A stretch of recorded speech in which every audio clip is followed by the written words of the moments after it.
We are live.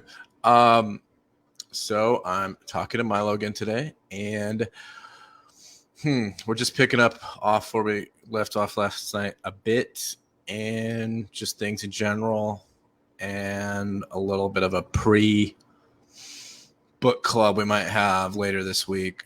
So we'll see how it all goes. Probably only for about an hour today. We may have one or two other people join us in the live, but we'll see. So, Milo, I guess the main reason we're doing this right now is because we were talking about continuing the dogma talk that I had earlier in the week, and we did that a bit last night.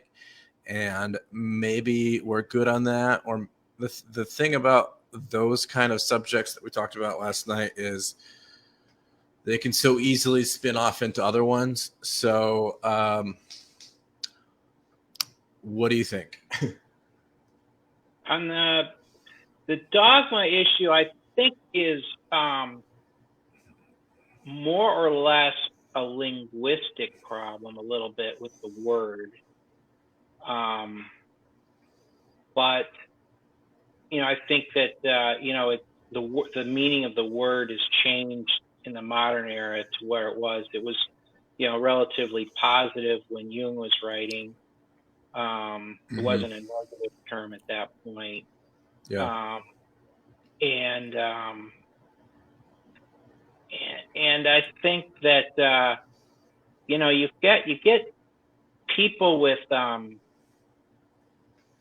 neurosis, or their shadow comes out, and they use their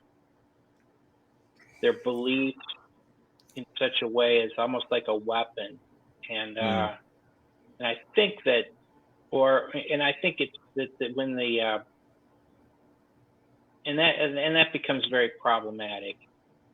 And if you have, if you look at, the traditional meaning of the word is the teachings and principles of a particular tradition is their dogma. Right. And we all live by a certain set of principles and beliefs, and that's our individual dogma in the traditional sense of the word. But I'm thinking maybe I should just give some ground on the word as change. Yeah. You know what I'm saying? Yeah. It doesn't, and it's, but my concern would be that because the word has changed, you end up throwing the baby out with the bathwater. Yeah. It's almost like the teachings and beliefs have been demonized by the change in the vocabulary. And I think that's maybe perhaps what I'm concerned about a little bit, because there's a lot of good teachings and good beliefs that kind of get that, technically they're under dogma, the category in the tradition. Yeah. So, we got on the issue because, and we probably won't spend a lot of time on it today, but it was because that's kind of where they agreed, and a lot of people would agree that sending a link. The problem isn't like Christianity or a particular religion so much in itself. It's how that it's carried out, and how it's implemented in the world. But I guess like one thing that we're kind of a little bit coming to understanding after all this talk about it this week is that it's again one of those things you kind of need to see the opposites of, or see both sides. And in this one, it's like you gotta pull the principles that are important up from underneath. So in other words, like I think I made the example last night, it's like if someone is going to freely walk into a church or temple or mosque or whatever else, and they want to say you're going to burn a lake of fire forever if you pick your nose or something like that, then okay, fine, harmless, although it might be stupid or false and whatever else. But the problem, so kind of like what we're trying to pull out from underneath all that that's important, is how that it's carried out. So does that make somebody become a suicide bomber, or does it make somebody whatever, beat their wife or their kids or whatever else? So it's about how that it's carried out, because of course, like, we almost want to be dogmatic about non-dogma, but that is sort of a dogma in itself. So it's a little, you can't do it. But yeah, we want to try to focus on the principles that are underneath it, and work with that. I think one thing that might be helpful, Mm. not all dogmas are equal, and and I think that there's room for discussion about specific dogmas that are certain teachings that might be not healthy for the psyche. Maybe Yeah, or the psyche and counterproductive. society. I'm sorry. Go ahead. I was just saying, not healthy for the psyche and individually and society as a whole.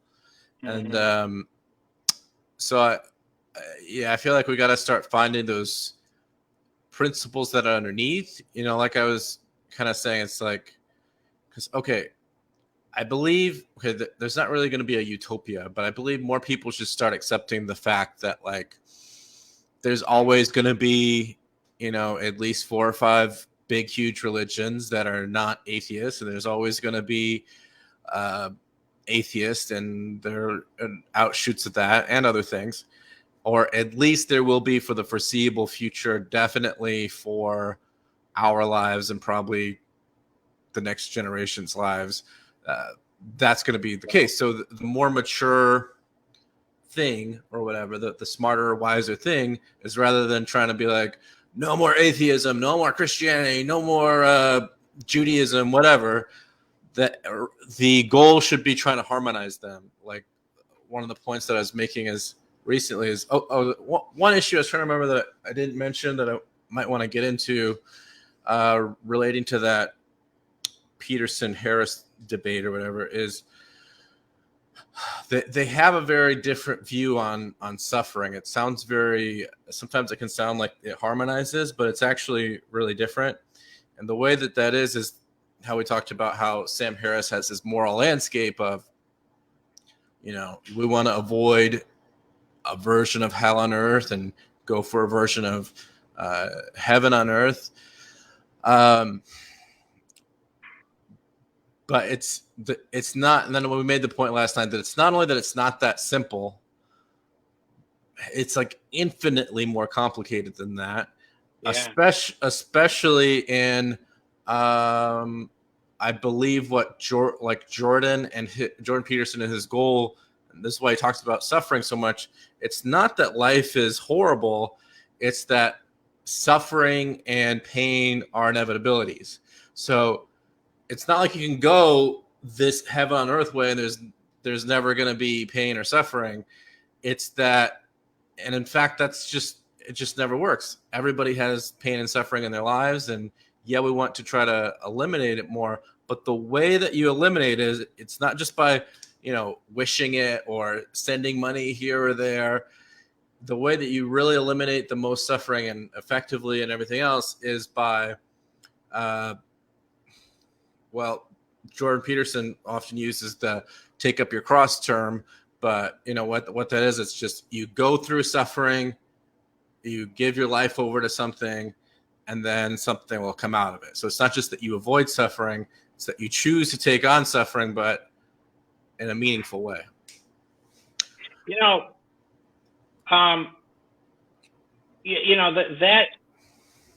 I think part of what might be problematic with his moral landscape, if you think about suffering, there's a number of different axes of suffering. There's the axis of physical suffering.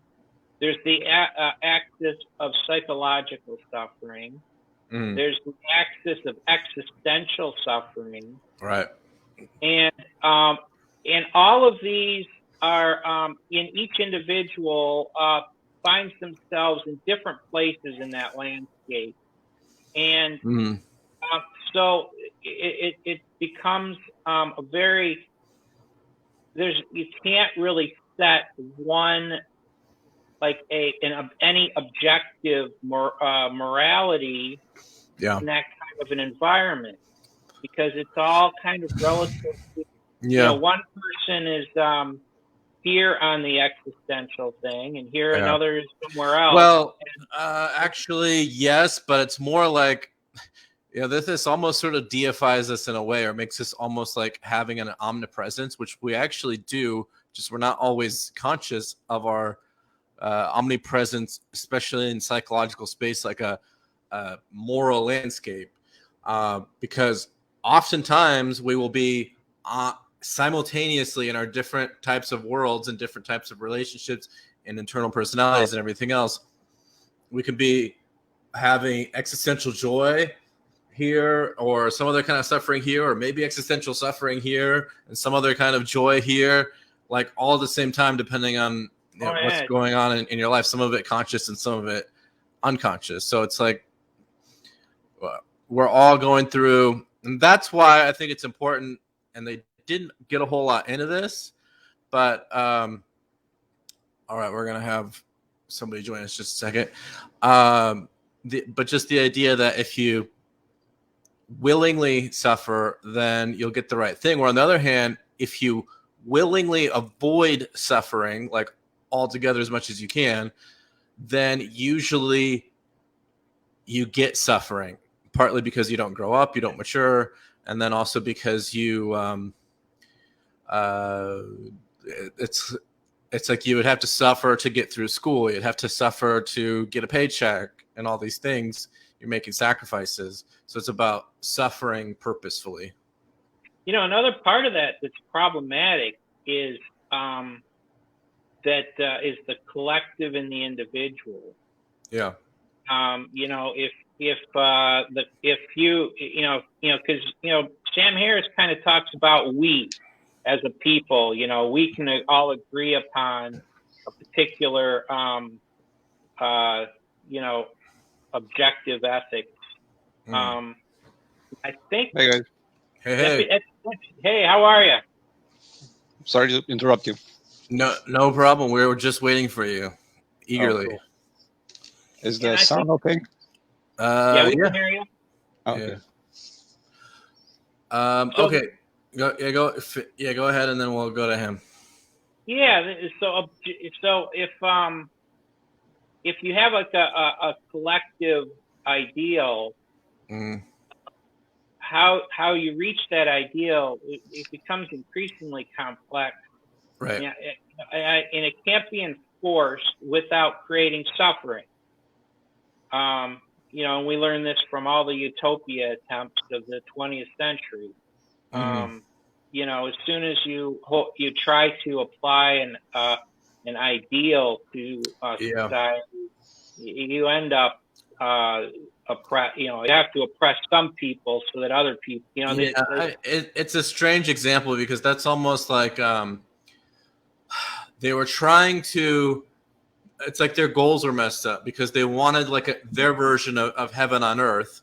And the way that they were getting it is they thought they could make, everybody equal by doing this and this and this. And that would mean suffering to get to their like land of milk and honey, so to speak.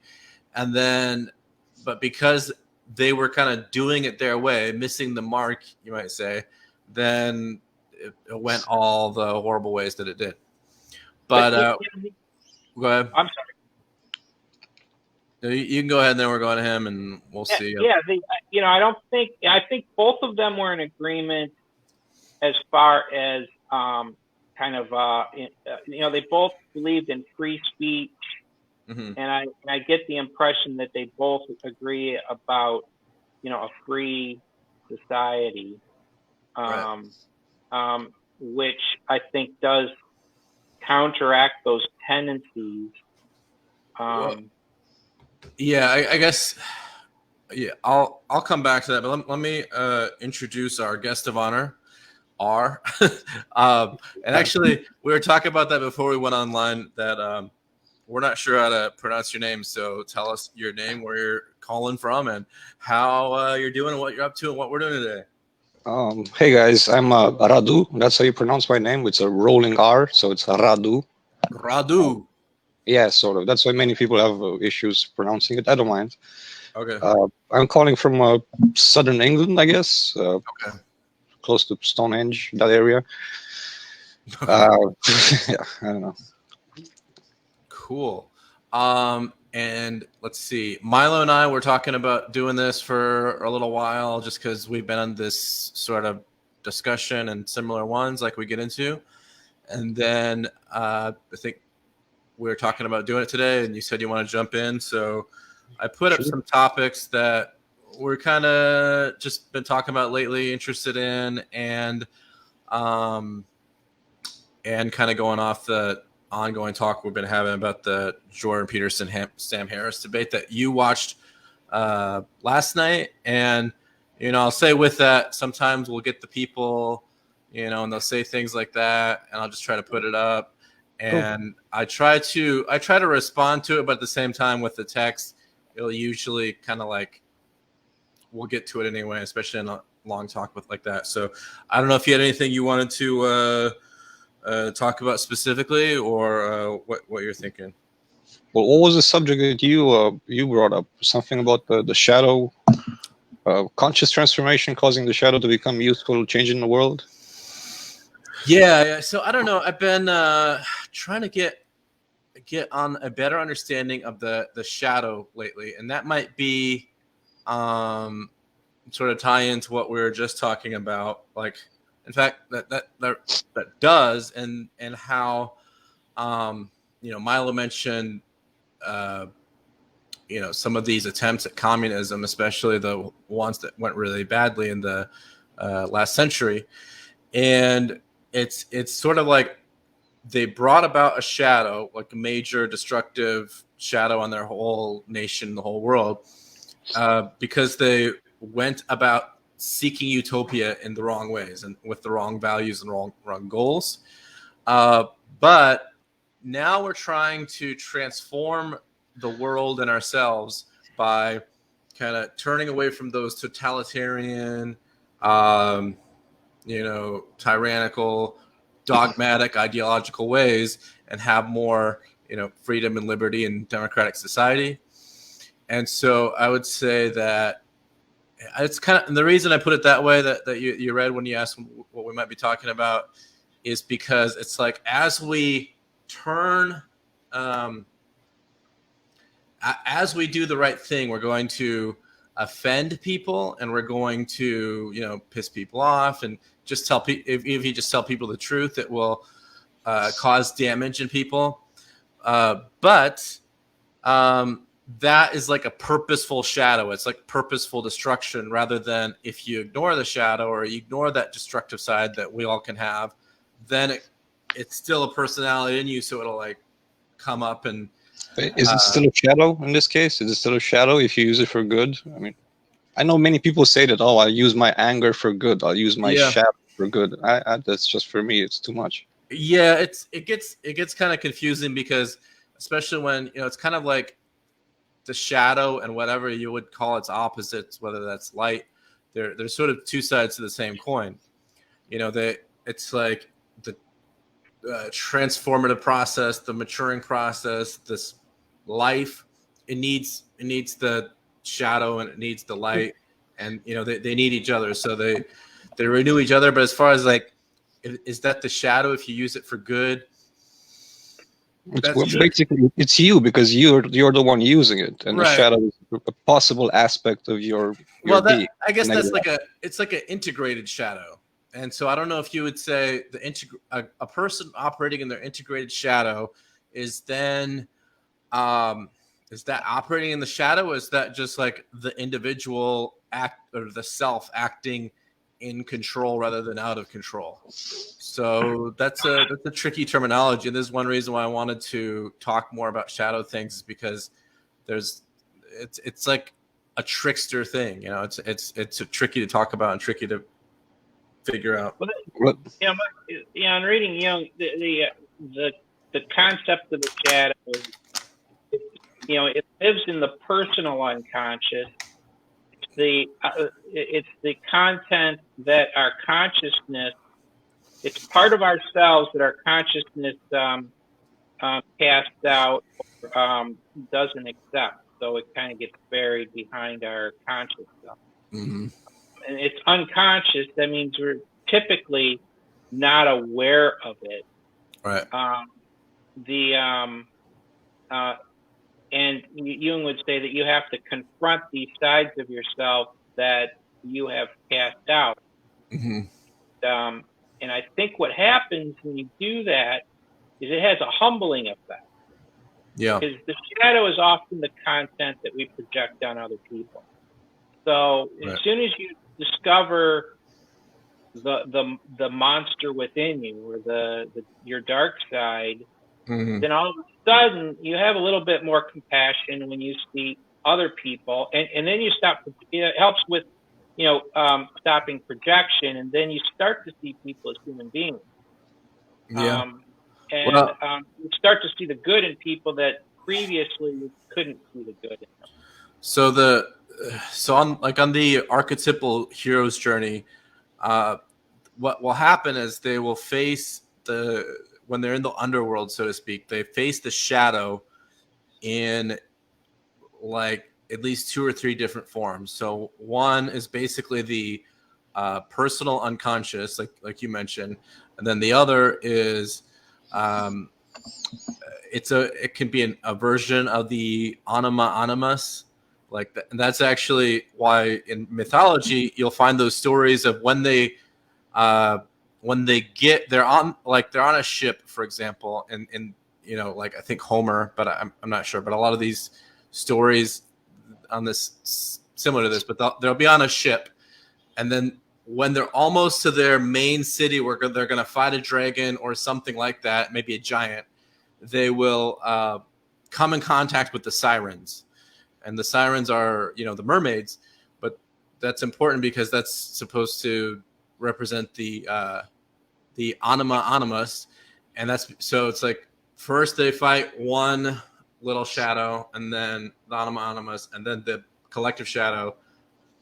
And that's a process of overcoming the dark side. Go ahead. Well, the mermaid is a shadow figure for the sailor, because the sailor is often at sea. He only goes to port to find a woman, not very often. So the mermaid is for him, not for a land-dwelling civilization. Yeah. So that's why the shadow is always personal, as you say. It's part of the unconscious. It can if you're a man, it usually has the shape of more anima than animus. It can have a personal aspect also, but it's also there's evil in the world, which I would call the shadow. You would call the devil the shadow, right? Yeah. But that's not a personal evil. It's a more general concept. Yeah. Yeah. So both sides exist. Right. Both sides exist, and okay. So the reason that there's mermaids, and yes, they represent that for sailors. That's true. But the reason that they're in the story is that they are. It's just like there's often a sea monster or a sea dragon in these mythologies. It's because things that come up out of the ocean. So a dragon often comes up either out of underground or a cave, which is a version of the unconscious, because things that go in the ground or go underwater are like things that go in the depths of the unconscious. And so it'll be either. So that'll often be the sea monster or sea dragon. But on the way there is, like I said, the mermaids or sirens that they represent that the repressed feminine and men, and so dark side of the anima. Right. There's the dark side and the light side of the anima, and you get the sirens and. And on one side are kind of like they distract and they stop you from growth, and but then you also have the what is it, the maiden, side as well. So, but they're kind of two sides of the same. Yes, and then this is Adrian, by the way. So, the shadow is also the unreleased potential, the call to adventure. You don't want to heal. So, yeah, I would say that's a good assessment. But it's tricky because everything can have a shadow. Okay, this is interesting because I added into our little like pre-discussion earlier a picture of this poll that I took like a day or two ago. But I said, what's worse? A conscious lie to yourself, promoting other people's lies consciously, promoting other people's probable lies that you aren't sure if they're lies or not because it helps your cause. An unconscious lie to yourself, unconscious lie to others, promoting others' lies unconsciously. And I was a little surprised, but I don't know. It's really hard to say like the worst kind of lies. And I mention that because I feel like the lies, especially unconscious lies, are what causes the shadow, whether it happens consciously or unconsciously. And then I actually said that the unconscious lies were worse because they're harder to get a hold on, especially the unconscious lies to yourself. Can you give an example of one? Can you give an example? I don't know. The easiest one that comes to mind is like someone who, it's a debatable issue, but like someone who, well, you could say it's repressed. Someone who has repressed sexuality, even homosexuality. They lie to themselves about it, and it'll even have to happen sometimes if someone is like attracted to someone that they don't want to be attracted to, even if it's just straight old heterosexual thing, and so they will. It's just an example. There's other ones that we do all the time, but it's like we will.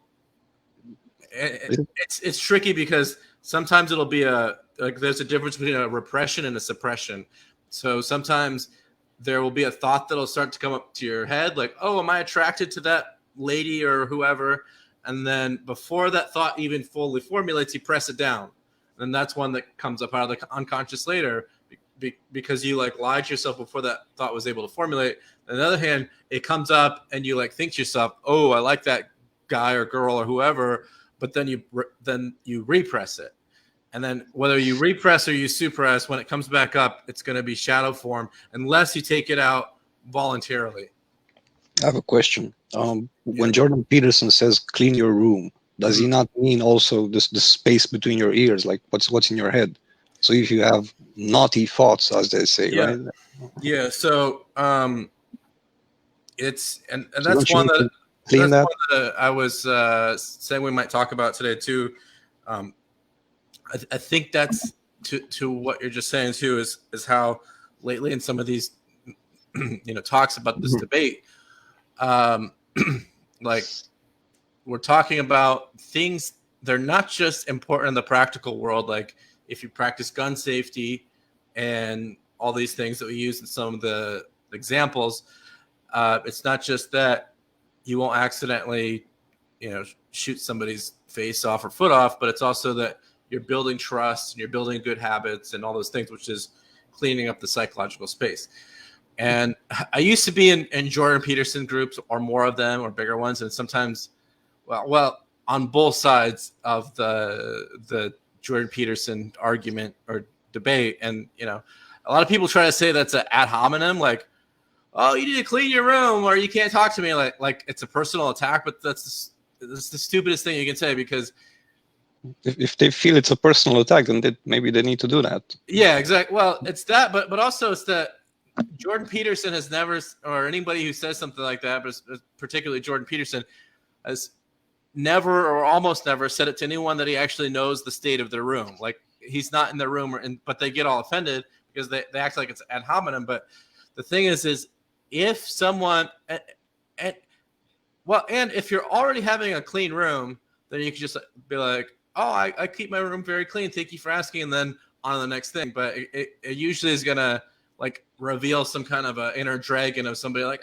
no, my room's horrible and gross and I don't want to talk about it. I hate you.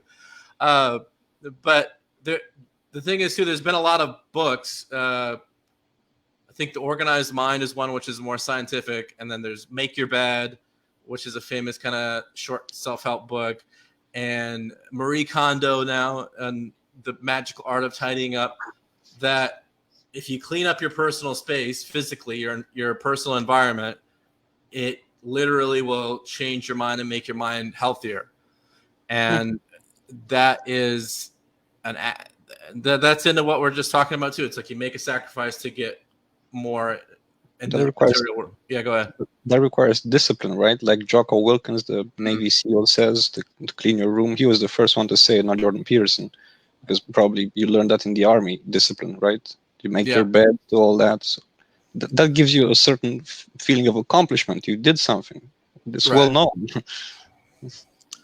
Yeah, and that's why, when I got into some Jordan Peterson stuff the last year or two, I like the whole debate around all this just doesn't even make sense. Like in reality and in rationality, it only makes sense in like a strange psychological space, because he's like just a guy who, he almost lost his job because of some politics, tried to defend himself. But even aside from all that, it's like all of his stuff is really non-partisan, but people take it that way because he kind of assaults some of the truths that they want to deny, like, free speech and some of these other things that people like that attack him on. Would you agree that most of the things that people say about him are projections? They project their own subconscious fears onto him. Why are you telling me? Well, yes, and especially, him, and especially, for that couple, 2 or 3 years, because, some people say that he's like this father figure. And, there's a lot of people in this generation that didn't have a good father figure. Or maybe for some it is. Yeah, and maybe for some it is. Like they put him in that sort of archetypal role. Although I think he's a little bit more of like a wise old man archetype. But the thing is if the wise old man tells you something you don't want to hear, then you're gonna get upset, which is the issue we're sort of dealing with. And so yeah, they because he's in an elevated position, then they project their demons, metaphorical demons on him. And then it may be, maybe that, but I think most of it is the attacks on him is because it is political, I really believe. And I think that you have some political ideologies that people that are so possessed with their ideologies, they haven't even read his stuff. They just heard that he's this and that, and they just go off on him without really knowing who he is. I would be surprised if anybody would be so, the real venom that you sometimes hear directed towards him. I would be surprised if any of them had even read his entire book. Because it's a lot of common. Well, and so that's exactly what a projection is. So it's like everybody starts saying this guy's Hitler, this guy's Hitler, this guy's Hitler, and then eventually people, on the like interviewing him or whatever, they're just interviewing him like they're interviewing Hitler. When they can't just say, okay, Hitler's dead. It's like, this is just a professor that believes this and that. And what's up? So Hitler is like a projection, and he was accused of a lot of that, and like people often get, and so then it's like it would not be a projection so much if people are like, it's Hitler, it's Hitler, it's Hitler, and then people are like, you're stupid, it's just this guy, whatever. But because people respond to it, that builds up the projection, and they're like, oh, let's interview Hitler today, and they treat him like that. I think the source primarily, I would call it ideological possession. Yeah, well, that's what creates shadows, and that's like how, and he mentions possession oftentimes in that way because it's really like a possession where, people start spouting off their ideological things or maxims or whatever, and they have no idea what they meant. Like, people run around with, what is it? Chargo Varga, however you say his name, who's supposed to be anti-establishment or whatever, but he was a mass murderer and everything. Like a lot of people that are like anti-establishment, their leaders are the biggest establishment leaders. So, because they're controlled. That's why. Well, yeah, controlled by their possessions of the ideology. So it becomes like the way that you sort of cast the devil out is to make the unconscious conscious. But go ahead. So would you say that Greta Thunberg is possessed by her ideology of saving the world? Oh, Greta Thunberg? I don't know. That's her name. She's like possessed by the ideology of she wants to save the world. She's been told that she has to do something. Her generation has to do something, otherwise it's going to be really bad. So she's taking that responsibility. Yes, well, and I wouldn't even say that she's taking the responsibility. It's that the idea, the idea is taking her. So she's just like this girl who's like, I want to grow up someday and whatever girls want to do or she wants to do. But then the idea has taken over and be like, you're not going to be able to do any of your dreams because of da-da-da-da. So you have to shame the world. Yeah. And so that's not even her. It's this idea taking over her. And then she projects that out onto the world. And then people respond to that, not even her, because they don't know her or anything about her. I mean, she's like 16 or 17 years old. She's basically a baby, and so she's like an innocent child. It's almost like child sacrifice. Like she's sacrificed herself as a child. But anyone can be resurrected. That's kind of the healing that is in these religious texts and things that we talk about, is how to heal someone from those kind of things. Like today we deal with ideological possession probably more than ever, and so we have to figure out how to heal that. And the healing comes from the truth and making the unconscious conscious. Yeah, it's a real predicament when you're dealing with somebody who is possessed, because you can't argue with them. Reason is completely out the window, and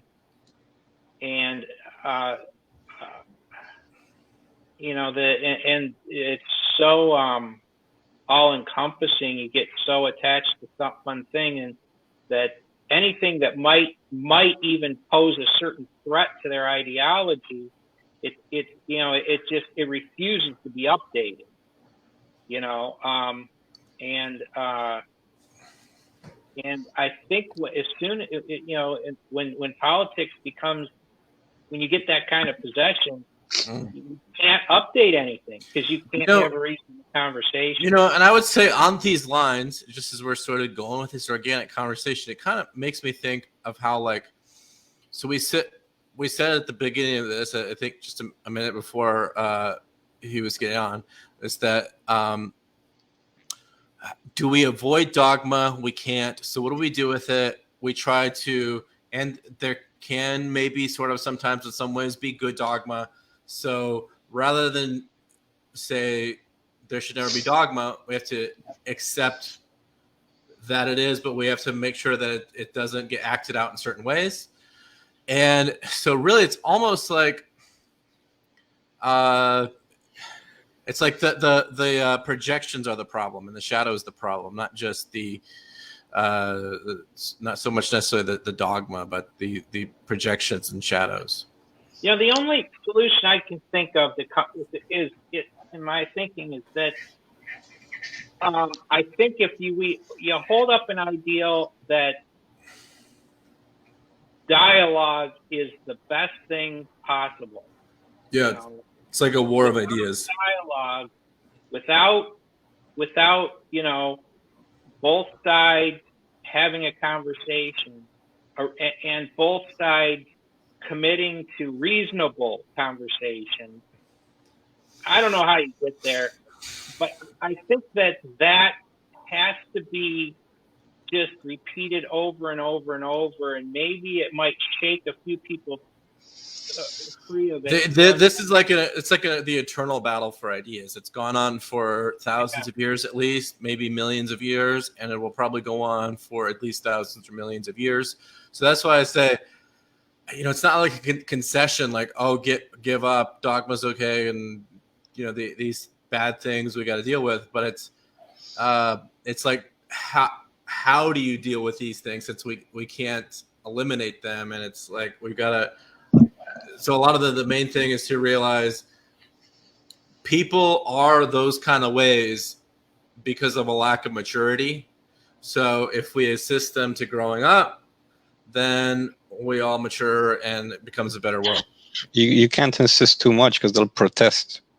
Then you have yeah. So depending on the people and the situation, everything else, a lot of it is just make yourself available. Like, there's some people, in fact, most people in the whole world ever, whether it's through their own personal experiences, just their own thinking, or just by the fact of them being a human being, they have a lot to offer the world, and not just in a family and whatever happens at a job, but they have a lot to help offer anybody that would listen to them, anyone that they can dialogue with.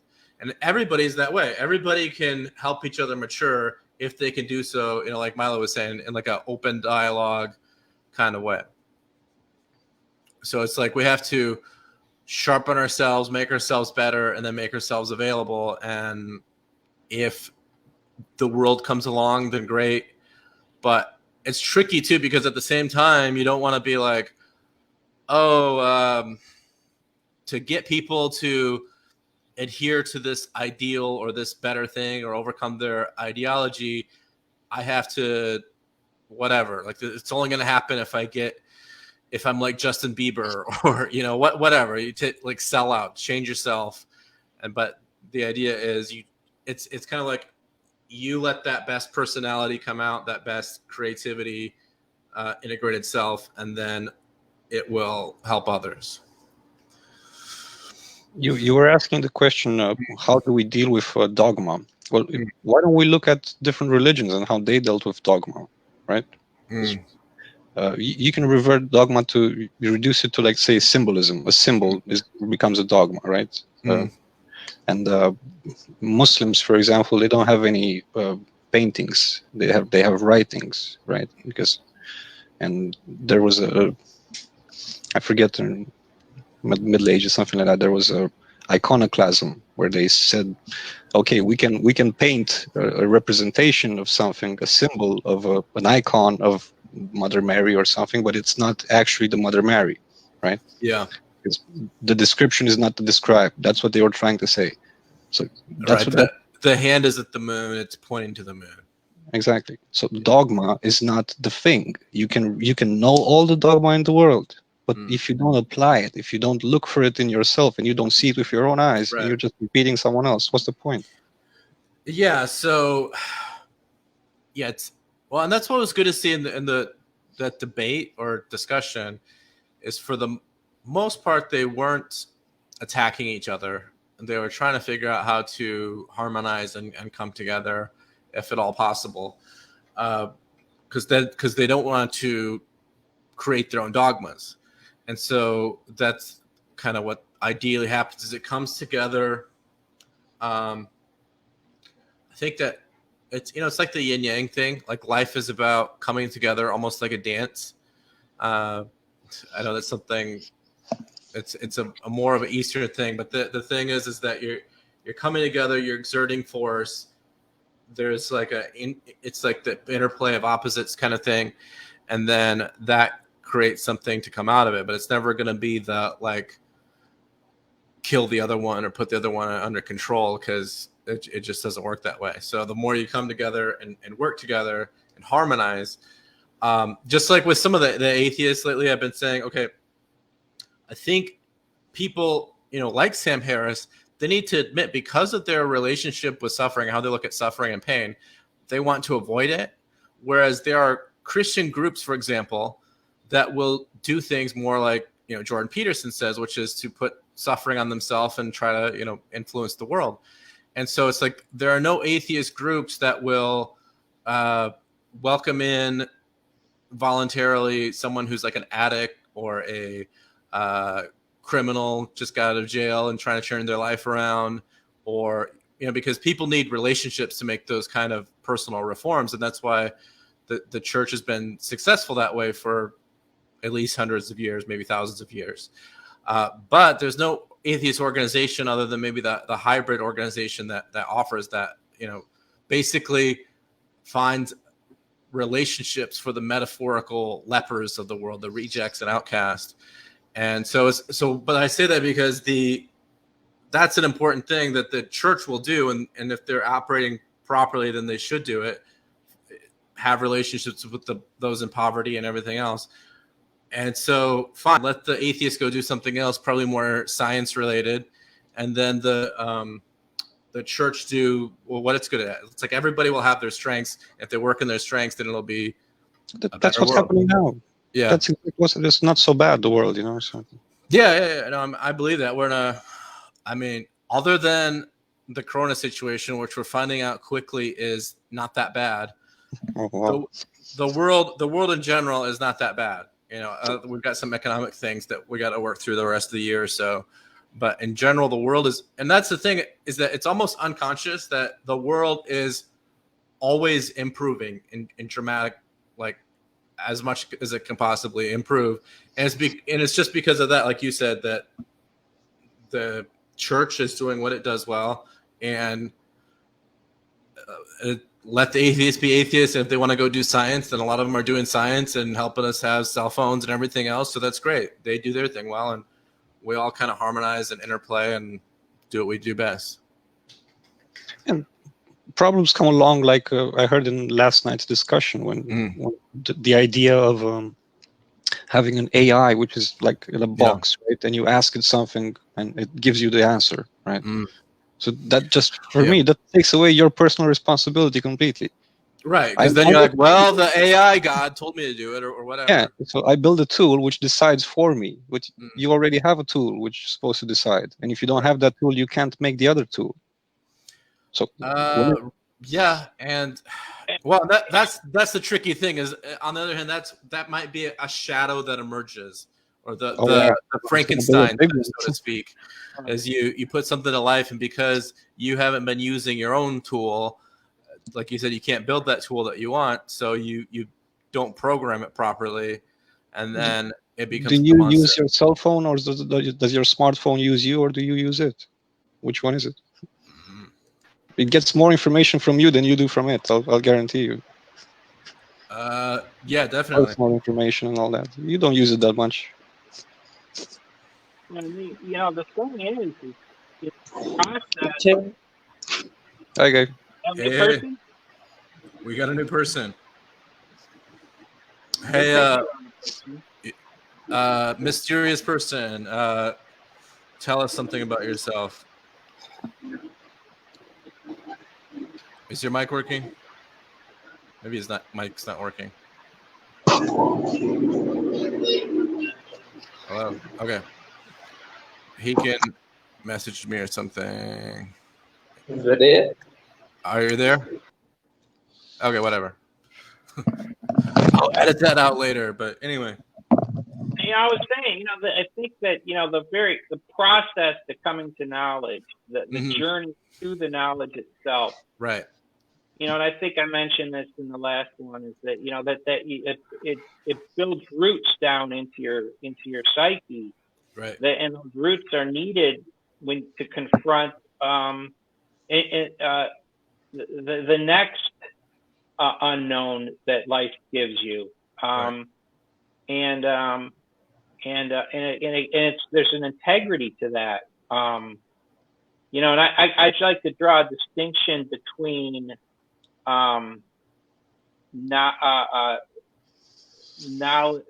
knowledge and opinion. Opinion is kind of like something you just take off the shelf and you choose. I picked that one on the shelf. Yeah. And then that's my opinion, and it ends there. But somebody that's worked for that knowledge, who's like really thought it through, who's looked at the, it's the different sides of it, the opponents of it, it's not equal to an opinion. It's a little more than an opinion. I mean, it still can be defeated. It's still up for discussion. It's not like it's, but I think the person that holds something that they work for,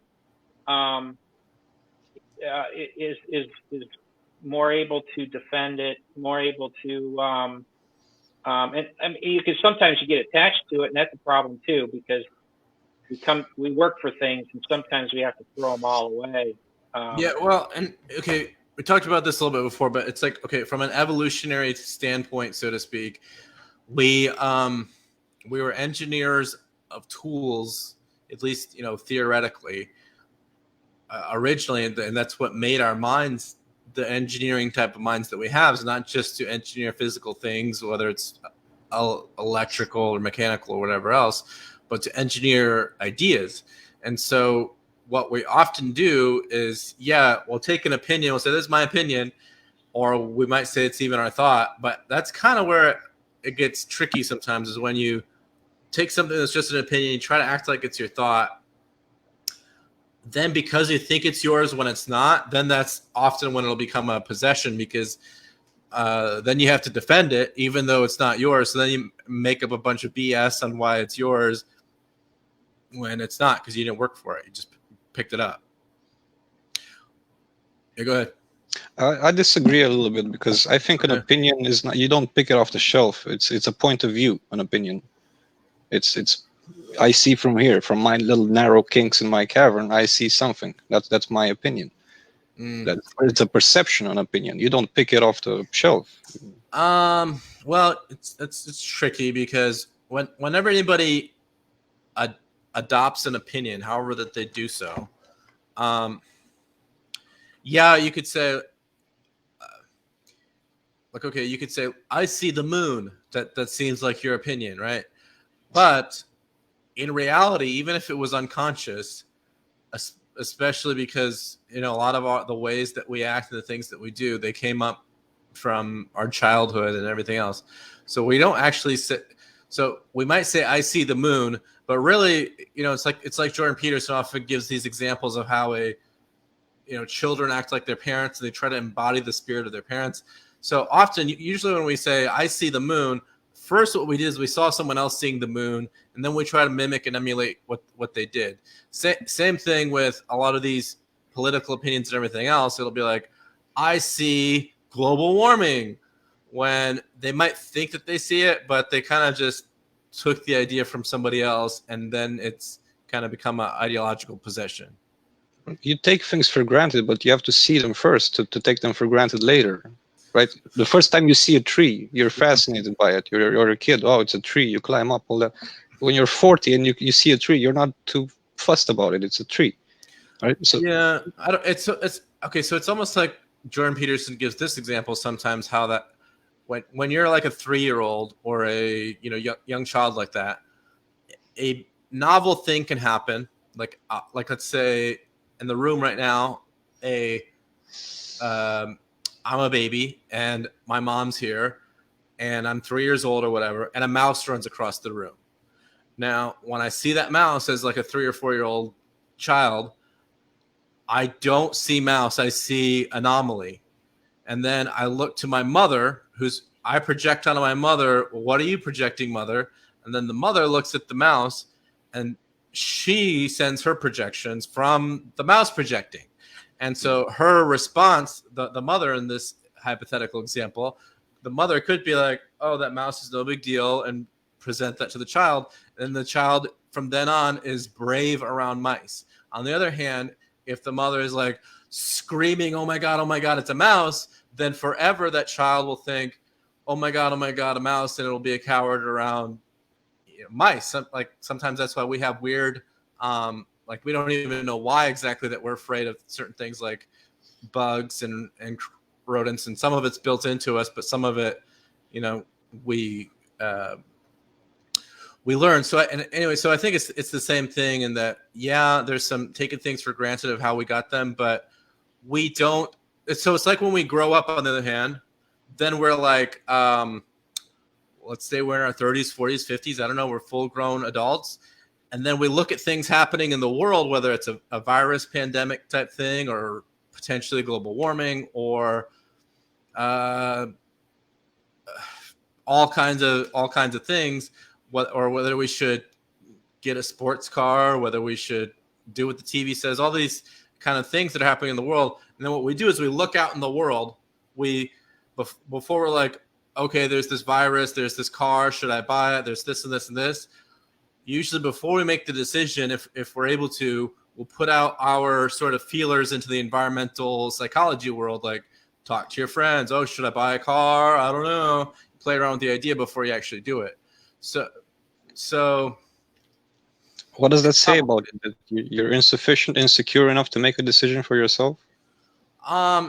Some people may be, but I think that's how that we work, because we interplay with our environment. And a lot of times it's unconscious, and sometimes whether it's unconscious or conscious, we'll do it rebelliously. Like everybody's like, Priuses suck, so then you go out and buy a Prius. Just for example, you might have done that consciously or unconsciously. It could be the opposite. Everybody's like, Priuses are great, and so you don't buy a Prius, or whatever the case. And then you could be saying, look, I'm such a mature adult because I can make decisions on my own. But really, you might have made your decision either consciously or unconsciously part of the group, or it might have been in rebellion to the group. So whether we're conscious of it or not, we're always getting an idea and playing off the herd mind on some level.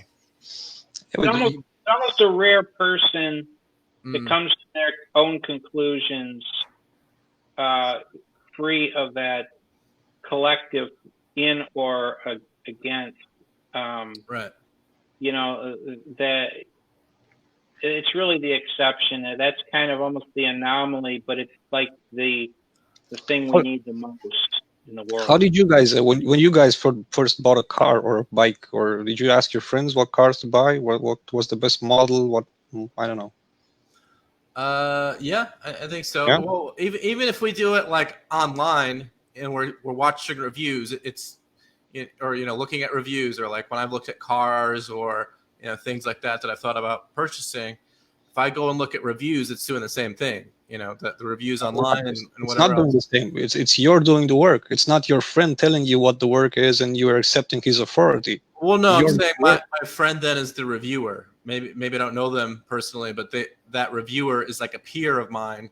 And as we look through reviews, whether we're considering to buy a book or a car or changing shampoo or whatever, if we go and try to get other people's opinions, even if we don't know them, like if I'm thinking about buying something and I pull up reviews on Amazon or whatever else, like one of the first filters we've learned to do now is, okay, is this a real review? And then we're like, okay, for whatever evidence that we might say we think, okay, this seems like a real human being said this and this and this, and now this is what they think. And then you somewhat base your opinion as you try to venture through reality. So you still do some work to discern which one is true, which one is not. It's always going to be both. Because you're never going to be the perfect authority and know exactly. But right. It's important to do the work yourself, and not because I have many friends. Let's say I'm good with computers, and they always used to come to me to fix something, and they would be dependent on me, and I would feel this. You're always, I'm doing it. Yeah, I don't even need money, but it's just you're never going to learn if I keep doing it for you. You're never going to learn. Because the way you learn is someone else. You never know what their goals are, consciously or unconsciously. Like on a personal level like that, whether it's conscious or unconscious, they might be trying to get a friend out of it. I've had people like that, and maybe I've even done that a time or two unconsciously, where I'm like, we go to people like that, and it's not about. And sometimes we might even do this in like pursuing a romantic relationship or pursuing a friendship. Oh, can you help? Like girls do that a lot, to guys.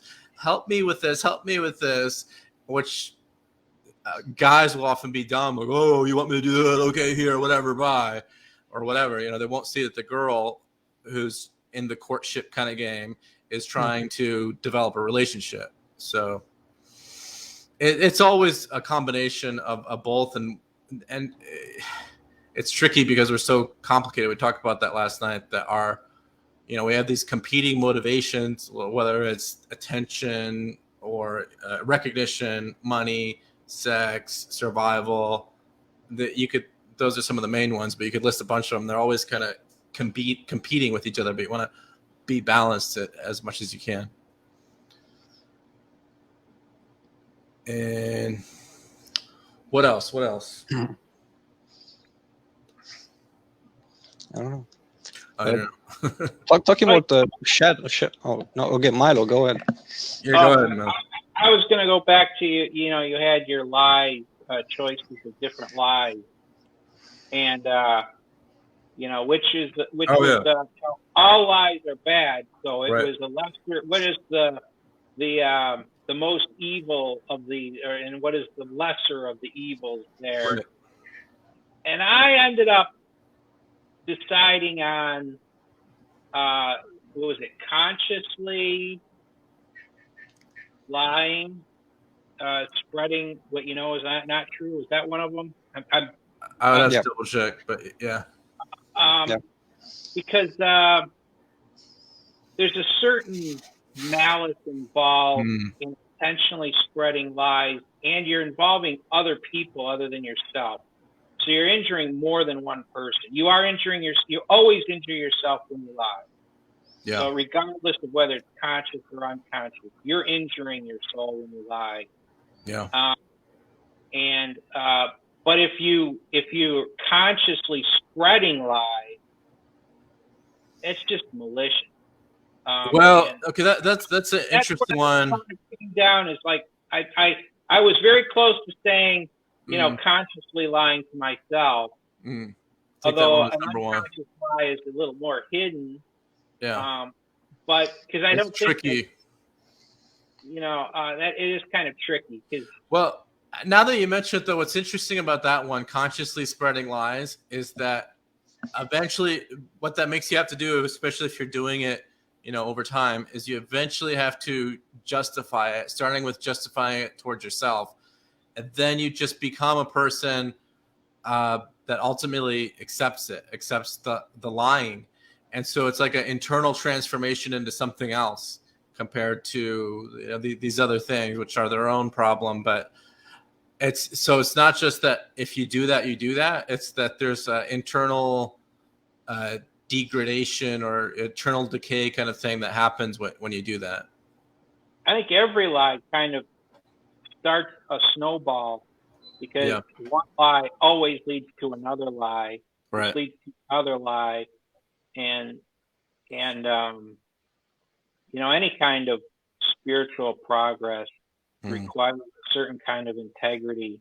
Yeah. And you really have to be kind of ruthless with yourself.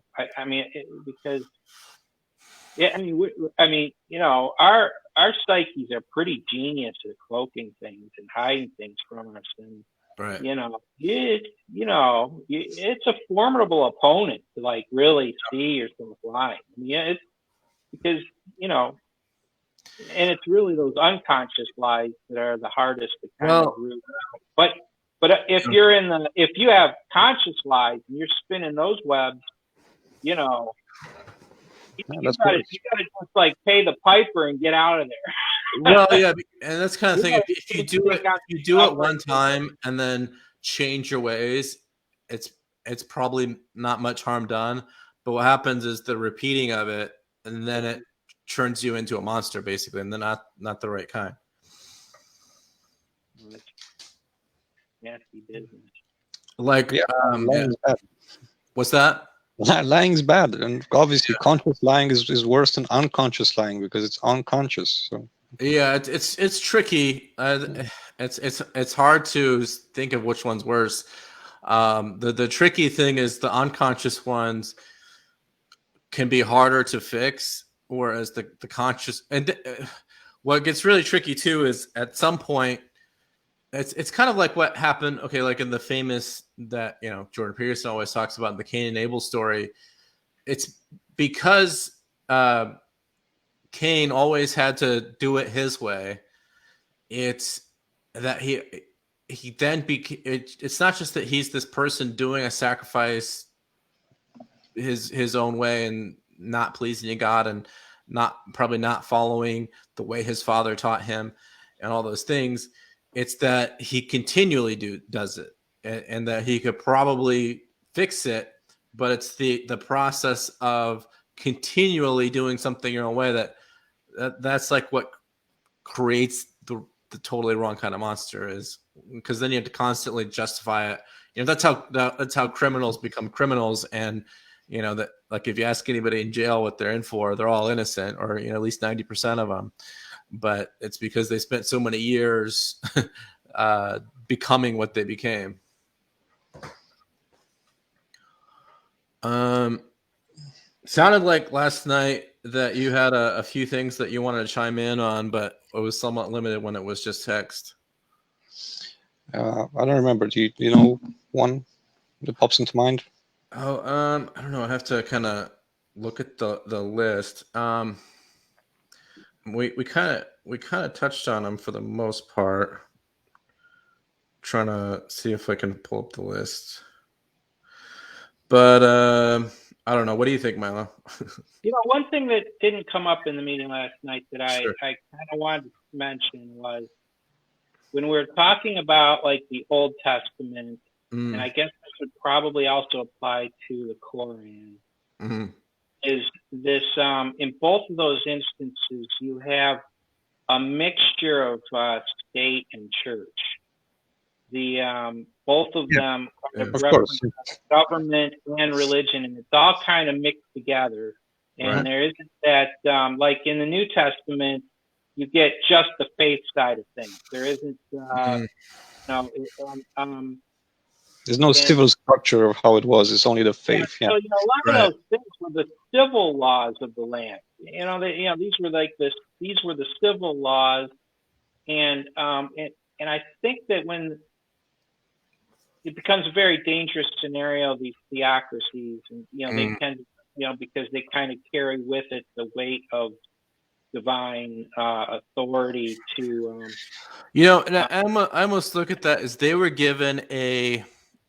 What would you call it? Like a message or a archetype or, a truth, and they misinterpreted it sort of, which was that but it was like the pre-interpretation, because often we project these things out on the world, and basically the message that they got is that there is a perfect state, but really it's that there's a perfect state of mind or a state of being, which is what we find in Christ in the New Testament. But their idea was that the perfect monarchy has to come about and all that, and they're still on that, most of them. That went into the whole sort of debate back then. It's like, because there was this prophecy that there was going to be a king to come and help rule the world, but it's more of like rule the psychological world. But of course, thousands of years ago, they had trouble with those kind of terminologies, when we still have trouble with that. And what it is too is that, okay, at least in Western society, and Jordan Peterson talks about this, it's that the logos, so to speak, is sort of what is that eye of providence, that highest value on the values hierarchy, that perfect truth, and maybe nested in eros, the perfect love. And so what kind of happened over thousands of years, is we took Jesus, so to speak, or the archetype of the hero, and we put it on the pinnacle in our, almost like that spirit, into the political system or into the democratic government, because the government in a democratic society is supposed to be run by the individuals. So we put that up on sort of the pinnacle of our highest values. And then we said, okay, now the church is separate. And so what's strange is there's still like the spirit of the hero, that's sort of the highest value, or it should be. and then the church is separate. But it's like you separated them. Although, of course, the highest value is in everything. It's in, rocks, and it's in buildings, and churches, and every organization. That highest pinnacle truth, the logos. So it's complicated. So you guys understand that hierarchies exist, right? Yeah. Right. So Yeah. So should power be from bottom up or from top down? It's always going to be both. No, it's not. It's okay. You want a combination of them, but then you'll have like 4 years of this way, 4 years of that way. I don't know what does a combination look like? One is right, the other is not. No, it's always got to be both. In other words, just like if we're protesting or we're questioning the president or whoever else in the media, giving them hard questions, like it used to be, so it's different in a monarchy, which we don't have in democratic societies. But in a monarchy, it's like if you say something bad about the king or you offend the king, you could have your head cut off right away. Maybe not in modern monarchies, but at least 1,000 or so years ago. But in the democratic society, in the democratic society, you're supposed to individuals say these are our ideals, and then they're actually not projecting them off the president, although they might act like they are. They're projecting them off the ideal and the shadow of the ideal. So even if they think they're talking to the president, the president is this embodied a role, but it's just a role, just like in Egypt. In Egyptian mythology, there would be a certain mask type thing that the king, Ramses or whoever, is supposed to wear, and then when he dies, they don't believe that exactly Ramses died. He just puts that mask or crown onto the successor, whoever that might be, usually the son. And so then what it is it's saying that the ideal is always consistently the same. The ideals that they put in the sun god and all the other Egyptian gods. And so when you're projecting onto the president or whatever world leader, it's not actually them. It's the ideal and the shadow of the ideal. Isn't it the same thing with the Dalai Lama? Like he's a reincarnation. They find a kid who picks some objects which the previous Dalai Lama liked, and they say this is the kid. Similar idea. So there's other Buddhist sects or whatever that say somebody else is the Buddha. So there's competing ideas on who's the one. The thing is that I think that's almost like a legalistic interpretation, because the idea behind the Buddha is that he isn't going to incarnate in any individual necessarily as that one individual. It's that he would incarnate in anyone as consciousness or higher consciousness. So that's an assumption. That's the lower self assuming what's going on. How do? That's the Buddhist teachings. That's they say why that he came back from nirvana. He could have stayed, but he came back to try to. But do you think the Buddha intended teachings to be written about him? Do you think Jesus intended teachings to be written? No. It's debatable, especially if you're saying we believe the Jesus story is as it is written, and at least it is to a degree. But what we know is that if he's going to say that he is the all-knowing God, then in his mind, at least, he believed that he knew everything. So it's almost like he had, even if you say he didn't want to be written about, it would be almost like the future. Is that what you're saying? Well, almost like he knew Judas would betray him. How can you think? Okay, so you can predict, hey, this guy is going to betray me, but you don't know what's going to happen 2,000 years later. That's a bit off. You're not omni knowledge, all that. Right. So the thing with the Christ story is that you have to be able to hold the opposites, and that you have, which the main one is being, non-being, that with good and evil, and it's almost like the Schrodinger's cat, which is it is or it isn't, but really it can be both. So if you're going to put yourself in the Christ narrative or interpret the Christ narrative, the most, I guess, mature way to do so is through that narrative. Is that you have like kind of what you're saying is that he's just a man, or you're assuming that he is. But if you wasn't the Buddha just a man? Like, we know the Buddha existed, but we debate if Jesus existed. That's pretty weird for me. I don't think. Well, I don't think it's I don't think it's a credible debate anymore. I think it's any historian, if they're not just trying to bend around their ideology, any historian. He was a philosopher. He was just a man. He was born. You know. All that. It's debatable, but I say right. It's debatable, but like I said, we have to be able to hold the opposites of being, non-being. In other words, being a god or not being a god. So you have to look at the story from both those perspectives. So if he was what he said he was, okay, fine, then he knew everything. But okay, if he was just a man, then on one hand, sure, maybe he was just a man, he didn't know everything. But on the other hand, at least in the Jungian kind of sense that we talk about, or the psychological philosopher kind of way, is that he did know enough, and it might have come out of the unconscious. Even you could even say that for any philosopher or major.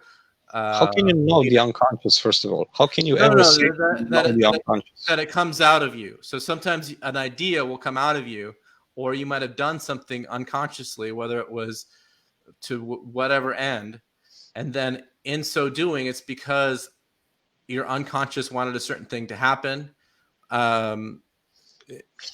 because it knows better, and you just don't know that it knew better, but it knew better and made it happen. I think, maybe put it this way, Jung would say that, and I hope I do justice to this, that that in the myth of Christ, as expressed by the early church as the God-man who died and was resurrected, those myths touched the people in the region very deeply. They matched up with the archetypal images deep in their psyche. Right. And this was the so like you have like in Mithralism, in Egypt you have you even have a Trinity in Egypt. You get like these and in paganism, pre-Christianity. So these places, Christianity spread like wildfire, because all of a sudden now they're the first thing they're mythological stories. And now they actually have an actual person, and it spread because it touched people very deeply to the core of the archetypal things that they were already plugged into. So he became a sounding board of those of the mythological. Well, and to be directly to your point is that you could say the same thing for Socrates. And the same thing for Heraclitus and those early Socratic and pre-Socratic philosophers, where one of their beliefs was don't write stuff down, because they only wanted this sort of they only wanted that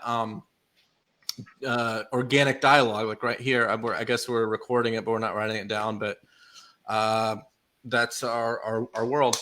But they didn't want anything written down. But I think whether it's unconscious or conscious, by the time you got to at least Socrates, who would know that somehow things are just, that's going to be the way of the world. If anything's worth remembering, it's going to get written down. And so so it would be the same thing by the time you get to Christ, whether he's operating out of knowing those kind of things, or you could even say Socrates was the same way. I don't think he wrote anything down. Mostly Plato did, but they kind of knew that was a necessary thing that might happen, and so he had to deal with it. That's because the written world can be interpreted. That's why back in the day they didn't. Before Hammurabi, it's that big stone which you can read, you can see it. Even before that, they used to have law codes which were written on the inside of a pot, right? So you can only interpret it by reading it Braille style. right? So Okay. only one person could put his hand in and interpret it at one time. So all kinds of things like this. So you don't write your laws. That's why we used to have oral traditions. In my country, they say that 2,000 years ago we didn't have a language, we didn't have anything there. For me, that's a bit because I know there's oral traditions in this area which are much older than that. And they transcend the language and other cultures and all that. So how can so ultimately we are interpreting off of our psyche, and the thing is like our psyche is all built very similar, even though we're very unique. There's a certain sort of archetypal structure, and so the idea is that we want to make sure that we're interpreting off of that, not off of these external dogmas that can come up, or whatever, or the pathologies, or the ways of the world at the time, because it's almost like some people don't like math or science, because, or maybe not so much math but more so science and rationality, because you can rationalize almost anything, and which is true. That's one thing to be weary of it, but that's the thing with the written word, is that you can. So when any text that you see, whether it's text that says I am God, or a text that says a million different things, it can be interpreted wrongly. But Can I jump in at that point? Yeah. I think this is a very important distinction. I think is because when people there's the sola scriptura movement for Christians, Bible. And, and they go only by the Bible. Well, it's kind of deceptive because, there's a million different interpretations of the Bible. You can interpret the Bible the way Jim Jones did, or you can interpret it like as the Catholic Church or as the Orthodox Church. These, and some of these interpretations, so you're not really saying anything if it's just, when you say that, you're people of the book of any kind, that doesn't say anything, because everybody's got another interpretation of that book. Okay, well, let me mean a whole lot of things, and you could twist the Bible. Well, let me make it's okay. So it's like I said, like when we project on the president or a king, but especially a president or someone who's supposed to be that role, but not exactly be the person, but they're supposed to embody a role. Just like, Donald Trump behaves a certain way because he's restricted by that role, and at least as far as what he carries out with his policy and politics. So a religious text is the same way, where you can hold it up to a high standard of like, this is the authority, and then the advantage that comes out of that is you're going to see authoritative things, and then you're going to have to try to play them out in the world and play them out in debates and discussions. And that's why like a common Jewish practice is they have this like ongoing debate about what religious text means. They think that that's this big whole spiritual thing. But what that does, though, is, just like today, we have decided to make that a form of what's in our government. We've decided, like, we try to say these people can marry and these people can't, and then we change that. So it's like we hold up a certain standard, and then as we hold it up over time, even if it like maybe couldn't be interpreted as slavery is okay, well, over time we say, okay, slavery is definitely not cool, polygamy probably not, and so let's like stop doing that. So it's complicated. Laws change. Yeah, and I think that when if you lift up a text and you say that's authoritative, I think that then you start talking about dogma in the bad sense of the word. The object then becomes the subject. Well, so it's like you look into a mirror. Well, it often becomes weaponized from that standpoint, because people are starting to think about it this is well, it says this, so don't do that. It says this, so don't do that, and it becomes for people that are immature or haven't matured to a certain point, they find them enacting their own shadows, but they're using this religious text to bash up people with, and that I think does disservice to anything good that might be in it, because people react to that and then they throw the whole thing away, and they might miss out on a lot because of these few individuals that I think it's good that we're people are having conversations like this, and things like what Jordan Peterson and Sam Harris do, because you start to see what's underneath the text. That's why that even last night we mentioned a couple movies and Disney, because there's that archetypal theme, and then we can even give the examples of when it doesn't work. It's not just that they lose money; it's because when we reflected certain themes and certain ideals and certain underlying principles in a story off the psyche, sometimes it'll work. Usually when it's on that hero's journey type of thing, and sometimes not so much, or you have to use your imagination to be like, that's cute or whatever. But it's because underneath the text, whatever that it is, we should be able to kind of hold it up to that standard that's there underneath it, which is that process of maturity, maturation, a flowering of the spirit. I'm a little hesitant to say that the success or failure of a movie just determines whether its value, because sometimes works of art, they come out ahead of their time. Yeah. And they might be the most profound thing in the world, but nobody wants anything to do with it in that generation. And sometimes it takes society to evolve to a certain point, and you see this with art and literature, that often works when they're made are nobody cares, and they get pulled out of the dustbin 100, 200 years later, and they're like, holy. Sometimes they don't even realize it. They don't even realize why it was good.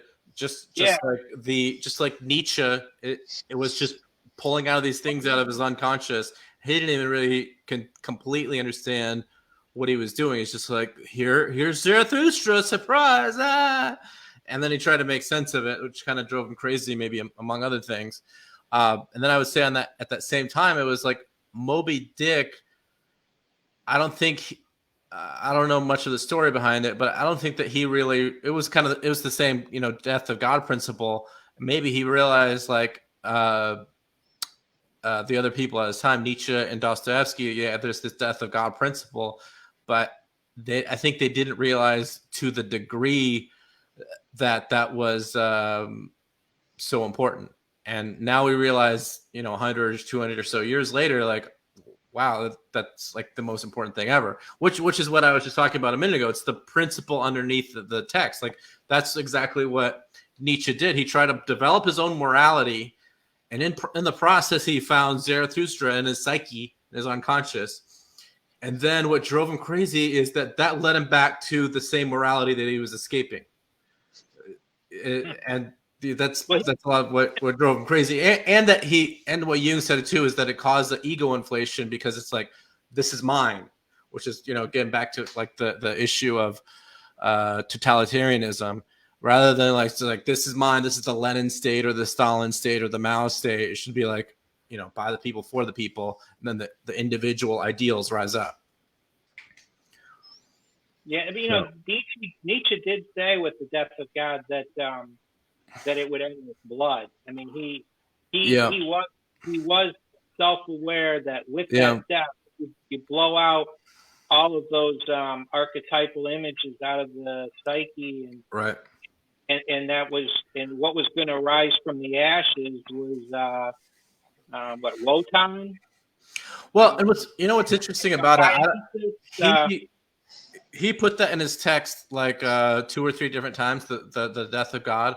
But I think even in all of them, but especially the one that's most often quoted, well, it might be because it was in a sort of fictional narrative. But what he says is God's blood is on our hands, and nothing can wash us clean from that. So it's like it was like spiritual blood. It's like we killed God, but there was no one actually died in that regard. It's that they killed an idea, and the spiritual or the psychological, philosophical life was falling. Just like if you were covered in somebody's blood for whatever reason, whether you killed them or however you got covered in their blood, it's like that life is falling off of you. It's like this whole poetic image. But so then it was in the next century when that manifests itself physically, which is kind of how things usually happen. They first manifest unconsciously or spiritually, and then later manifests in the physical environment. Let me make a correction what I just said, because it just occurred. Okay. I just remembered Jung wrote a book called Wotan, or actually Odin, the god. And Jung said that when Nietzsche was talking Dionysus, he was describing Odin.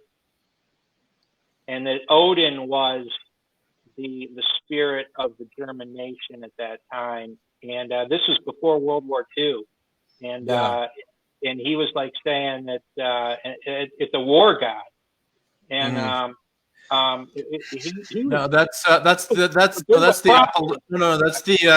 Apollonian, so, or the Apollo. So Dionysus was it's like the unconscious where truth comes from, but then Apollo is the god of war, or something like that. And maybe that was Norse mythology, Odin.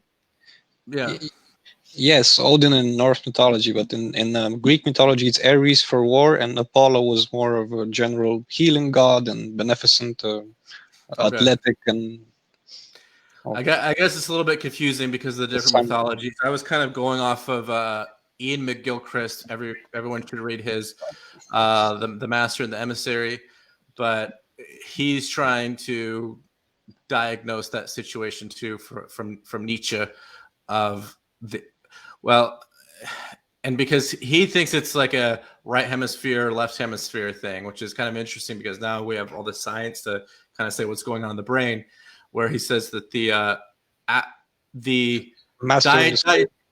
Dionysus is like the subconscious right hemisphere, and the Apollonian is the conscious left hemisphere. Yeah. So Athenian, maybe, right? Athena. Yeah, I would definitely recommend the book, Ian McGilchrist, The Master's Emissary, with the whole, which is actually, he takes that from a story told by Nietzsche, which is, the Master's Emissary, his messenger, kind of run amok, took over like he's not supposed to, and which is kind of what happened when our conscious mind took over the unconscious mind, but it really only thinks that it's in control when really the unconscious is in control, which kind of ties back to a couple of points that we made earlier. Why do you want control? I don't know. Why are you so? Why is the self, the small self with a small s? No, the ego. Yeah, the ego. So worried about control. Well, so it thinks that it needs that for survival, and maybe it's just a perception. Maybe it's a false perception. Right. So. And that's what we talk about in sort of the leap of faith, or the lack of it, is that the leap of faith is to kind of give over control to the unconscious and unseen forces, whether that's the collective unconscious or the personal unconscious, and that sort of complicated thing. But to give yourself over to them. And there's a lot of images like that in movies and mythology too. The leap of faith, that's rationality only goes to a certain point. Yeah, it's very limited. At some point, we idealize the questioning and in the process of learning, but at some point you decide to act, and at that point, there's a certain leap that's involved. It's where you feel like you're ready. You might be more or less prepared depending on how much work you put into the position. Yeah, Jeff gave the example last night of the guy sitting in front of the the holy grails, or the grail and the unholy grails, or whatever, and that he sat there until he, I guess, died of old age because he never made a decision. And that's how some people are, is they'll just sit there until they die because they don't want to make a decision. But eventually you have to take that leap of faith, or it's going to kill you to not do so. You need to take responsibility for your decision. That's the terrible part. Because if you make the wrong decision... The thing about rationality is it doesn't motivate a person. No, it demotivates you. Right. It does really very little. Well, it'll demotivate you, and you can idealize it, and it can lead you in. The more you idealize rationality, is often when it'll create some metaphorical devil or some projection to start to take over our ideological possession. Let's say I don't. What's that? Sorry, go ahead. I was, the thing I think that, if you think of, rationality breaks things down to pieces, it's in essence, logos in Jungian understanding is logos is what separates, what divides, what it breaks things down so that you can understand it. And then eros is what puts the pieces back together.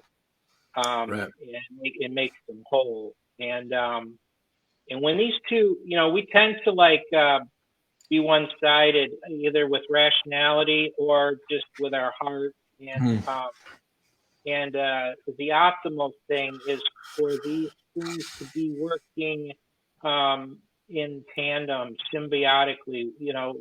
When you're thinking and you're feeling, I think your thoughts go much deeper. And as your feeling gets more meaningful at the same time. So it's there's this principle. I can identify parts of my life where I was more rash, where I or where my heart was just taking me places that was stupid, Yeah. Yeah, we're all that way. But the ideal is to find balance if we can. Or balance, or sometimes we'll do one or the other that may be out of balance, at least for a time, but to do so purposefully, not just randomly, but with a purpose in mind. To solve some important thing, and that you need more rationality, or take some leap of faith, or do something that might seem crazy, but it's you've got to be more passionate about it. So it's about the purpose you put into it. I was thinking like an example of how it demotivates you. If you have to go somewhere, you have to go to school or have to go to work, and you're in bed in the morning, and you keep thinking on all the things that Yeah, you can rationalize yourself. You can rationalize yourself to pass the time you're supposed to be there. So but on the other hand, if there's something that makes you take leaps of faith, like a lot of us, I think, may have been in this position sometimes, like when we have a potential, like we are someone's suitor, or we're trying to court someone for love or whatever. We'll make huge irrational leaps if we're trying to, get a girl's phone number, or get her to be your girlfriend, or whatever else. You'll do a lot of stupid things, and a lot of times what will make that work is when the girl, for example, recognizes that sacrifice, even though it was something irrational that you might have done, like even getting flowers is irrational, but then they see that, and that's kind of how things are in general. And same thing, like if you're trying to be a good father or a good brother, sometimes you do something a little irrational, but you're doing it like a sacrifice for the other person, and then that strengthens the relationship. Love is irrational. Oh yeah. That's what Milo was saying, how that logos will destroy where eros will put it back together, which is almost counterintuitive, because it's like the irrational thing makes it whole again, whereas the rational thing is what breaks it apart. It's almost like Rubik's Cube if all the pieces kind of fell apart and then they came back together in a little bit different form. It's like, when they're working together, the emotional side working in tandem with the thinking, it aids in the thinking to be thinking in terms of wholes, in connection. Oh yeah, that's the feeling thinking balance, and with the logo side of it, you're able to draw out of that meaning. The emotion by itself, it almost is a meaning in itself, and it. So I think that. The logos principle as the sword, it reminds me of the story of I don't know, King Arthur's sword or Excalibur or whatever, and that in certain stories like that, it's a common European mythology and maybe others, but they will have their own sword and they'll do crazy things on the adventure with it, but in the process they're trying to get to like the sword, which is stuck in a rock, and only one person supposedly can pull it out of the rock, and the person that can pull it out, and it varies from different mythologies, but it's about them believing that they are the one. And then it's kind of like the idea is that it's that unifying principle that's that ultimate logos. Once you know that ultimate logos is inside of you, then you connect with it, you pull it out of the rock, and then you're kind of like this hero. So you get a better weapon. Well, so sometimes they call it, there's the logos, which is kind of like the truth, the thought, plan, action, and then there's logi, which are there's maybe the sword, or even if it's a mythological sword that doesn't really exist, but then there's also a million swords in the world, especially when they're writing these kind of mythologies, and the way that we form a sword, we try to make it perfect and everything. On the way that we use it, even though the idea is that it's making people better in the process, as you upgrade from just like a sword to the sword, which is like the ultimate logos, the ultimate truth. But then the tricky thing is once you have the ultimate truth, almost like Jesus or the Buddha story, it's like you can then be like, okay, I have the ultimate truth now. You're going to hell if you don't do this, and da da da da. Really, like what the story of Christ and Buddha is that they came back to be in our consciousness, that we can lead each other to find it in ourselves, or in individual selves. I don't know about the leading each other. You're supposed to find it yourself. I don't know if I'm supposed to lead you. Well, you lead by your own transformation. So, one of the sayings of Jesus frequently was, "To those who have ears, let them hear." Yeah, and which I think there was nothing forceful about Jesus. It seems like everything is like he taught in these parables, which made he put the onus on you to figure them out. Right. He wanted you to think it through, you to experience it, and a lot of churches have forgotten that kind of way of thinking. The experience, the experiential paradox kind of way of which I think that's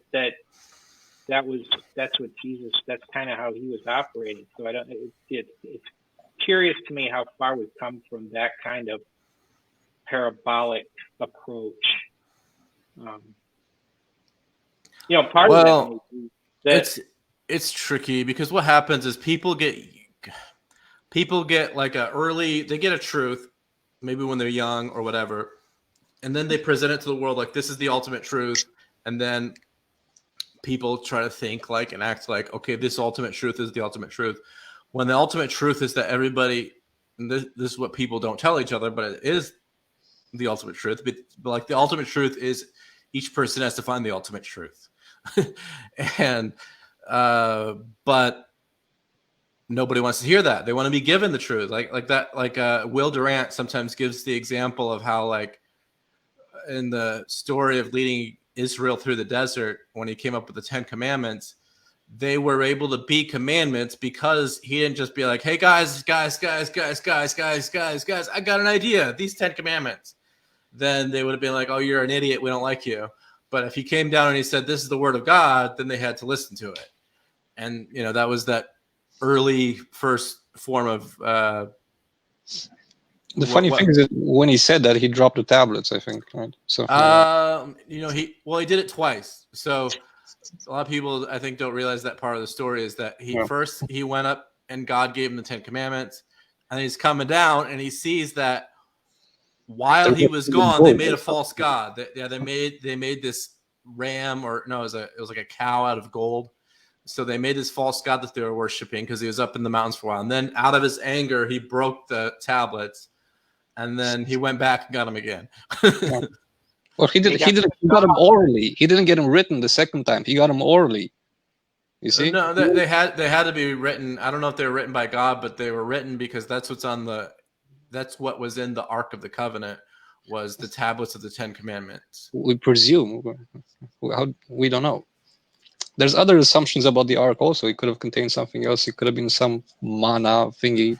I don't know. Yeah, well, and then a lot of people, at least for the story's sake or the sake of the myth, they say it was it was a pot of manna, Aaron's rod that budded, and the 10 Commandment tablets, and I'm not sure if there's one or two other things. Whatever.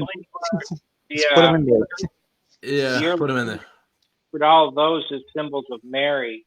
She budded without seed. She carried within herself the word of God and the bread of life. And all of these being in the ark, the fact that she was the ark of the new covenant in the understanding of the early church.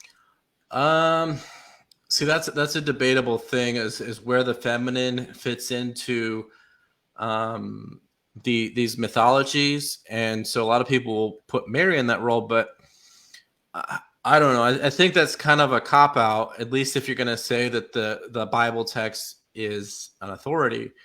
And I think that it's better to say that, so the Logos is this ordering principle that destroys and all this other stuff. And so let that be in its place, but it's like the holy marriage. You have Logos and Eros coming together.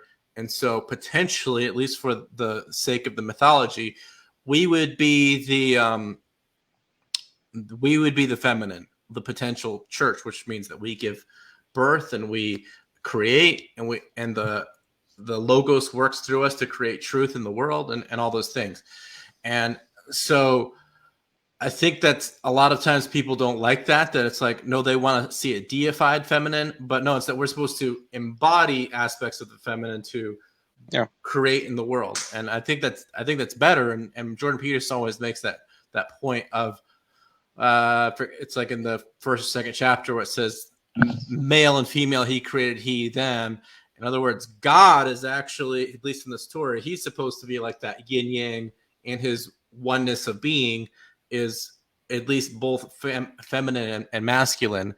But as we relate to God, it's like we become the feminine, and it's like this interplay of, at least that we relate to the Logos, then we become that. It's like we become God, but we have to also have our subordinate position.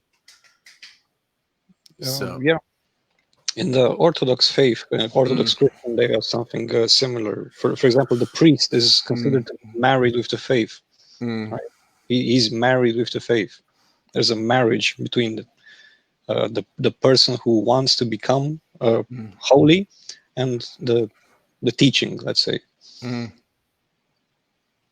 Oh, so okay, that's another way of looking at it. But I would say that the symbology, at least that Jesus gave in the stories, or you could say the Old Testament or the New Testament stories, is that the church, whoever embodies the Logos, is the kingdom of God and the bride of Christ, at least in the symbology. And so you could say that the leader is like the leader of the feminine, or the leader of that characteristic, but it's like we all should be, at least if we're trying to, embody the Logos, then we kind of embody his opposite, where we birth through him, and it's like that holy marriage alchemical image. Yeah, it's, the church is Logos on earth. That I think that at least among the mystics and the aesthetics of the church, they're all kind of looking toward embodying incarnating Christ in themselves. To the degree Christ, with a small c, I guess, there wasn't a mixture where they felt they were God, generally speaking, but there was this sense of the objective was to be. That's where the name Christians came from. Is we were the Christ, the low guy, maybe you call it. I don't know. So kind of a mixture of feminine and masculine, as Christ was. Well, and so I think what's happened, at least over these past couple thousand years or so, is that we would try to put together these things and try out these ideas, some of them as more literal and some of them as more metaphorical. And then over time, you realize, through trial and error, the rebirth process, we realize the things that worked better than others. And so some of them we tried out in some more literal, more legalistic way. And then whether it's because of the times or because it was a bad thing to take so literally, we realized what things were more metaphorical or whatever. So it's like we were talking about last night, as far as it's like an evolution of consciousness and an evolution of growth as people individually and collectively. This time is a massively different time than it was 100 years ago, a few hundred years ago, 1,000 years ago, and it's because of that sort of evolution of consciousness. Although what's strange is there's a lot more people, and most people can kind of seem dumb, I guess. But there's an extra 7 billion or at least 6 billion people in the world than there ever was up until 100 or 200 years ago. In my theory, wouldn't that dilute the actual self-consciousness? So what it does is, that's why that Jordan Peterson talks about this a bit, is how, at least in some of the parables of Jesus, he would say, leave the wheat and chaff together, which are like the weeds, which is the lies and the falseness and everything else. And so, yes, that dilutes the truth. But I guess what I was trying to get at a second ago is that people are making an evolution of consciousness. It's just that there's also, you could say, like an evolution of the shadow at the same time. And the shadow might embody, or to some degree, or possess other people as far as ideological type of possessions, even if it's one towards apathy or those kind of things. But the Logos embodied in people is getting bigger and stronger. People are not interested in that, most people. So what are they going to do with a stronger Logos? I see these people doing Kundalini yoga. They have no idea what that does to them. They have no idea. Do you want more power? What you going to do with more power? Well, okay. I talked about that the other day, that that's like the ego trap of like trying to kill the ego without a transcendent. Well, yeah, without a transcendent or personal God. And so the advantage that happens from like a belief in Jesus or some God like that is that escapes the ego trap, because you say God is most powerful. I'm surrendering to God. I'm surrendering to Jesus. And yeah, there's like, that's not a perfect thing in itself, and there's more to it than that. But it does help to escape that ego trap. And do you think Jesus wanted people to surrender to him? I'm your leader, follow me. Do you think that's his idea, his teaching? Well, the the principle within is what we surrender to, which is the principles of Jesus, which is the spirit of Jesus. And you could say that it's the logos archetype, or the archetype of the hero that was, to whatever degree in him and to whatever degree flows through him, maybe best, or the best that we have a record of, so to speak, or best that was given in his story, that then and I guess that's what's tricky is if we, as much as that may be the thing, like maybe Jesus was it, okay, hypothetically or not, whether that is or not, the ideal that you is to find it inside of you, which is that higher consciousness, or that maturation. And it's a tricky game, but because it's such a riddle and such a battle and an endless hero journey, that is the mission that's always going on. And yeah, of course there'll be, most people that'll deny it and be like, screw you, I want to eat ice cream and play video games and waste their lives. But what that is, that's the play of the ego versus the self. There's always going to be more egos. Yeah, you got kind of a couple different strains in theology, and one is like it takes it a little more metaphorically. That comes out of the Alexandrian school of Origen and that. It actually has optic influence too, but then you have that are more of a philosophical, approach to things, and I think the more philosophical you get, the harder it is to like keep the you gotta balance. The further away from the symbol, the more philosophic you get. And if you want to plant something in your heart, that you got to focus on the symbol. And typically, the institutional churches always been a little hesitant with metaphorical interpretations, because they can lead to certain excesses, and it's they're afraid of heresies and this kind of thing. That when if you have a numinous experience and you're overwhelmed, you've encountered the divine in some way. Whether Jung said you couldn't tell if it was God or the self in these things. So we can leave it at that. Whether it's an experience of the self, or the collective unconscious, as he might call it. When you have these experiences, the data isn't like in the experience. You start reaching out and you grab for anything to try to make sense of it. And these mystics, they were often branded heretics because the language was so full of allegory and so full of symbols and whatnot that the church is there's always been a tension there between the mystics and the institution. And it's a healthy, very healthy for the church to. Yeah, you've always got to have that. They renew each other. Live. Yeah. Well, many things were omitted during those councils, which they said, "Oh, this text is going to be part of the Bible. This text is apocryph," right? So many things were omitted for good reason, because people would interpret them wrongly.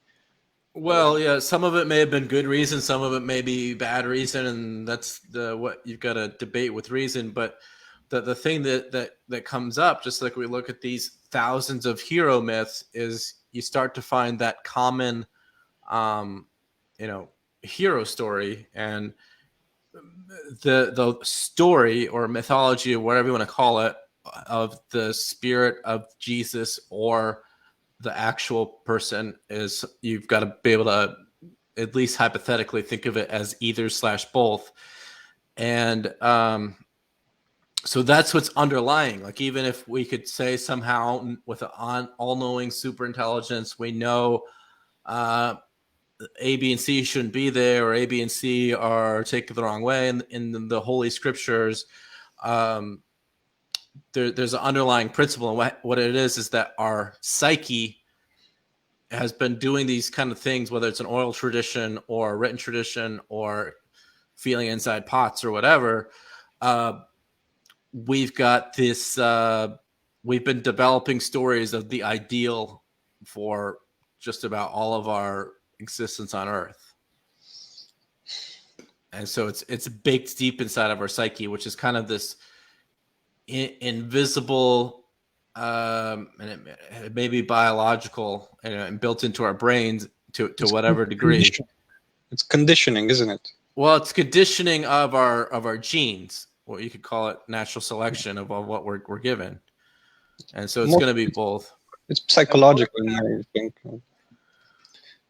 Well, okay. So what happens is we've got all these potentialities, but it's like they're going towards an ideal.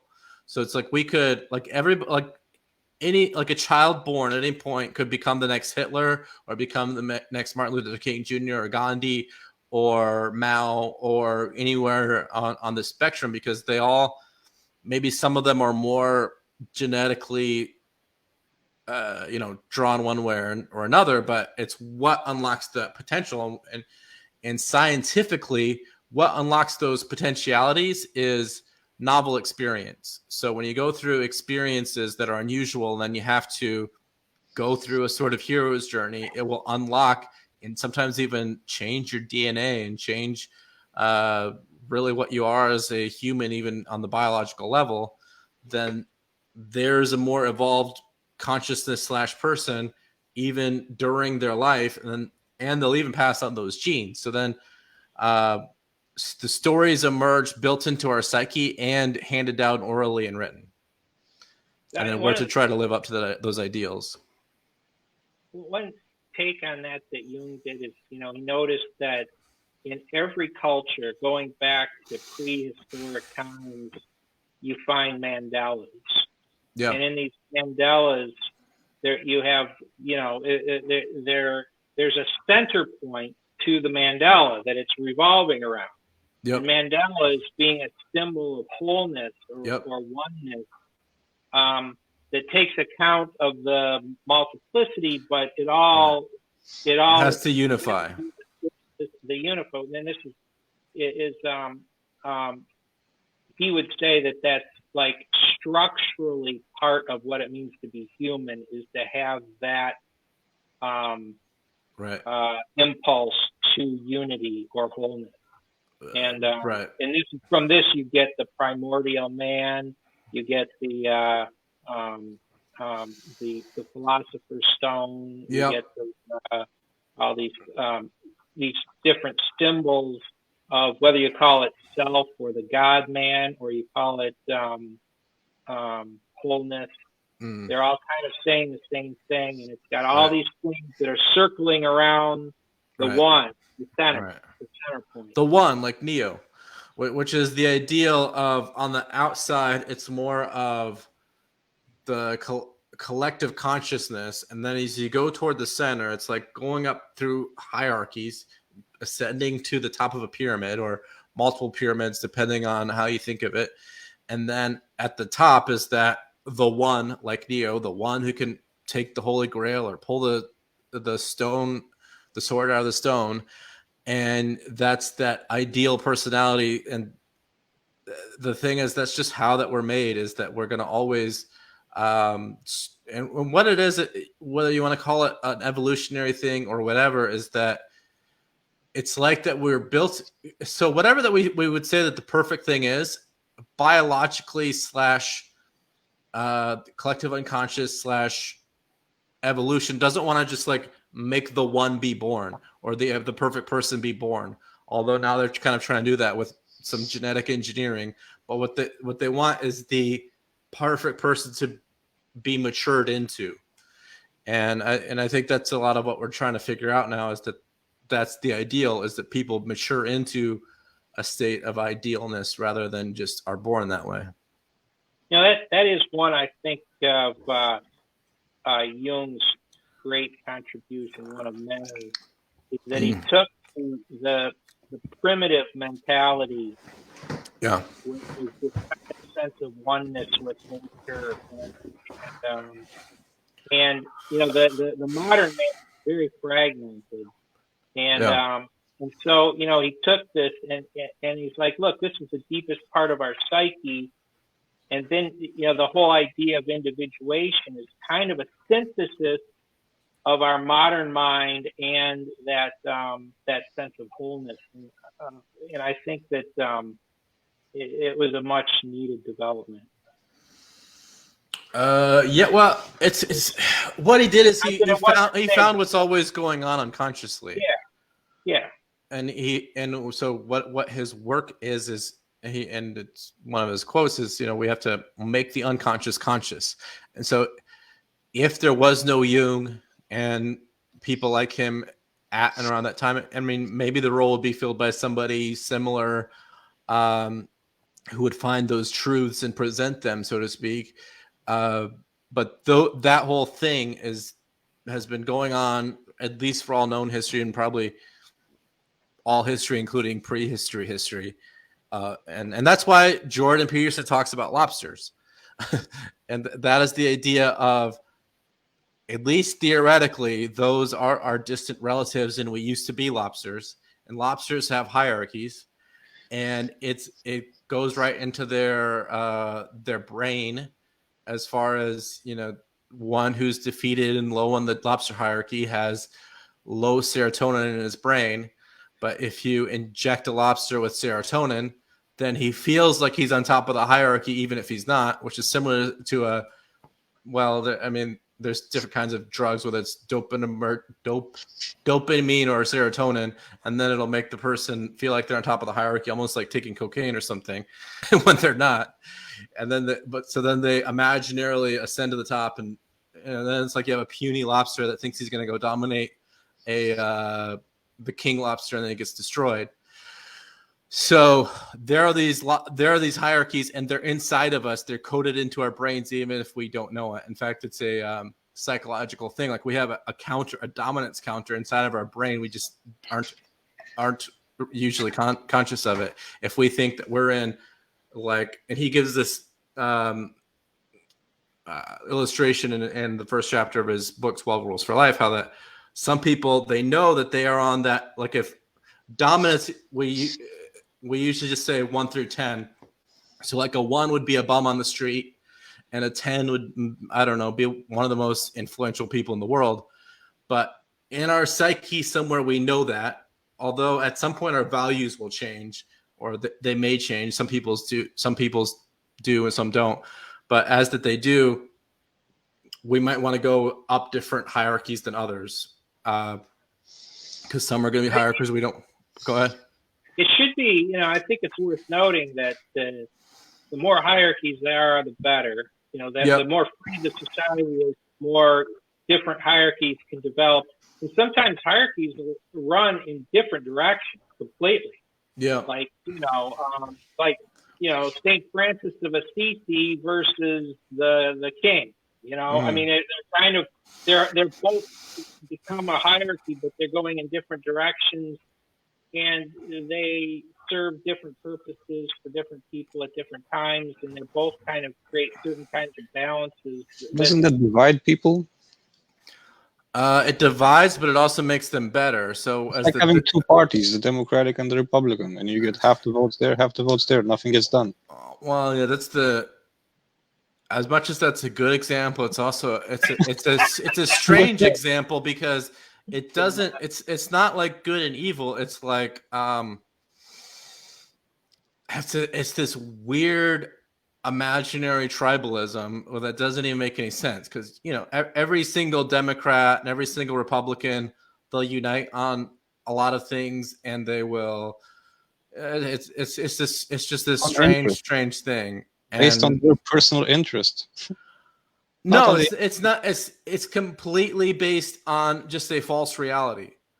Yeah, just a false projected reality of I'm the blue team or I'm the red team, and it's just to promote. Well, it's not the boots on the ground reality. It's not the daily reality of most people. It's a lie, and the lie is that people can know what other people think based on their group identification, whether that's red team, blue team, Democrat, Republican.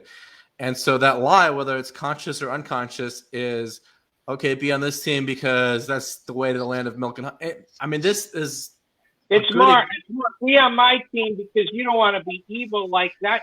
That's what is the tricky thing about like Sam Harris is that I watched 10, 12 hours of him speaking, some of it with Jordan on those same ideas and other things. And I still have no idea what his moral landscape is. I mean, I'll probably read the book at some point, but it's just like so like, and so that's the thing is that with Democrat, Republican, you've got this weird moral landscape within both sides, and we, in our mind, in our false reality, we're like, if we just beat the other guys, it's the land of milk and honey utopia or whatever. So I'm just wondering, is it really better to have more hierarchies? The more hierarchies, the better. We don't have a choice as long as we're in this human form, at least as it will be until maybe it might change with some kind of artificial intelligence thing, but probably at least for our lifetimes, there's gonna be increasingly more and more hierarchies, whether we like it or not. No, I think that more hierarchies the better, if you take the most oppressive countries, they have the fewest hierarchies. Right. Either you're in the party and you're something, or you're not. You're nothing. You're either poor or you're part of the ruling class. Yeah, you're thrown in jail. Like you're poor or you're part of the establishment. Very few hierarchies is very bad. So maybe we need to find a number, but that doesn't mean that if we increase that number to as much as we can, it's going to be a good thing. I think the more the better because there's such a multiplicity of different personalities and different psychological, different places where you are and growing. It provides. I think. So I think the reality is there are an infinite number of hierarchies.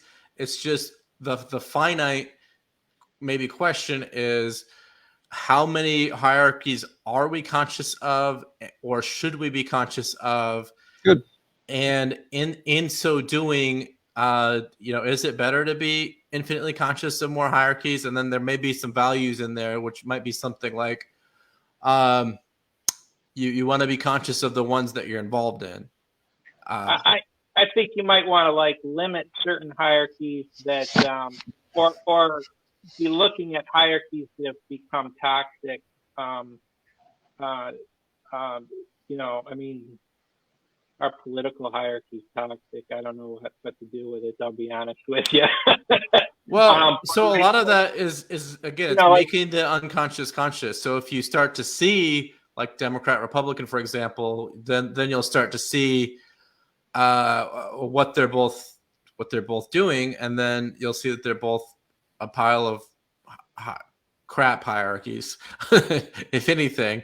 So it's a matter of making the unconscious conscious. So a lot of people, they will deny this and they think that they are right because they're unconscious of it, of what those type of political hierarchies are and what they're doing. And so that's why you just want to, and I guess sort of like the ultimate ideal is to be wise to those kind of things. So it's like you're not going to be no individual person or maybe even anyone or the world at large will be conscious of all the hierarchies. But when you come in contact with hierarchies on whatever level, you want to be able to, it's like being able to see that landscape of hierarchies, and then you can navigate it. Well, earlier I made this pitch for top-down hierarchies, right? So in the Bible, there's a hierarchy, right? In a family hierarchy, let's say. Yeah. It's JLP talks, not Jordan Peterson, with another guy. He says it's God over man, man over woman, woman over child, right? Is that an agreeable hierarchy for you? For me, for a Christian.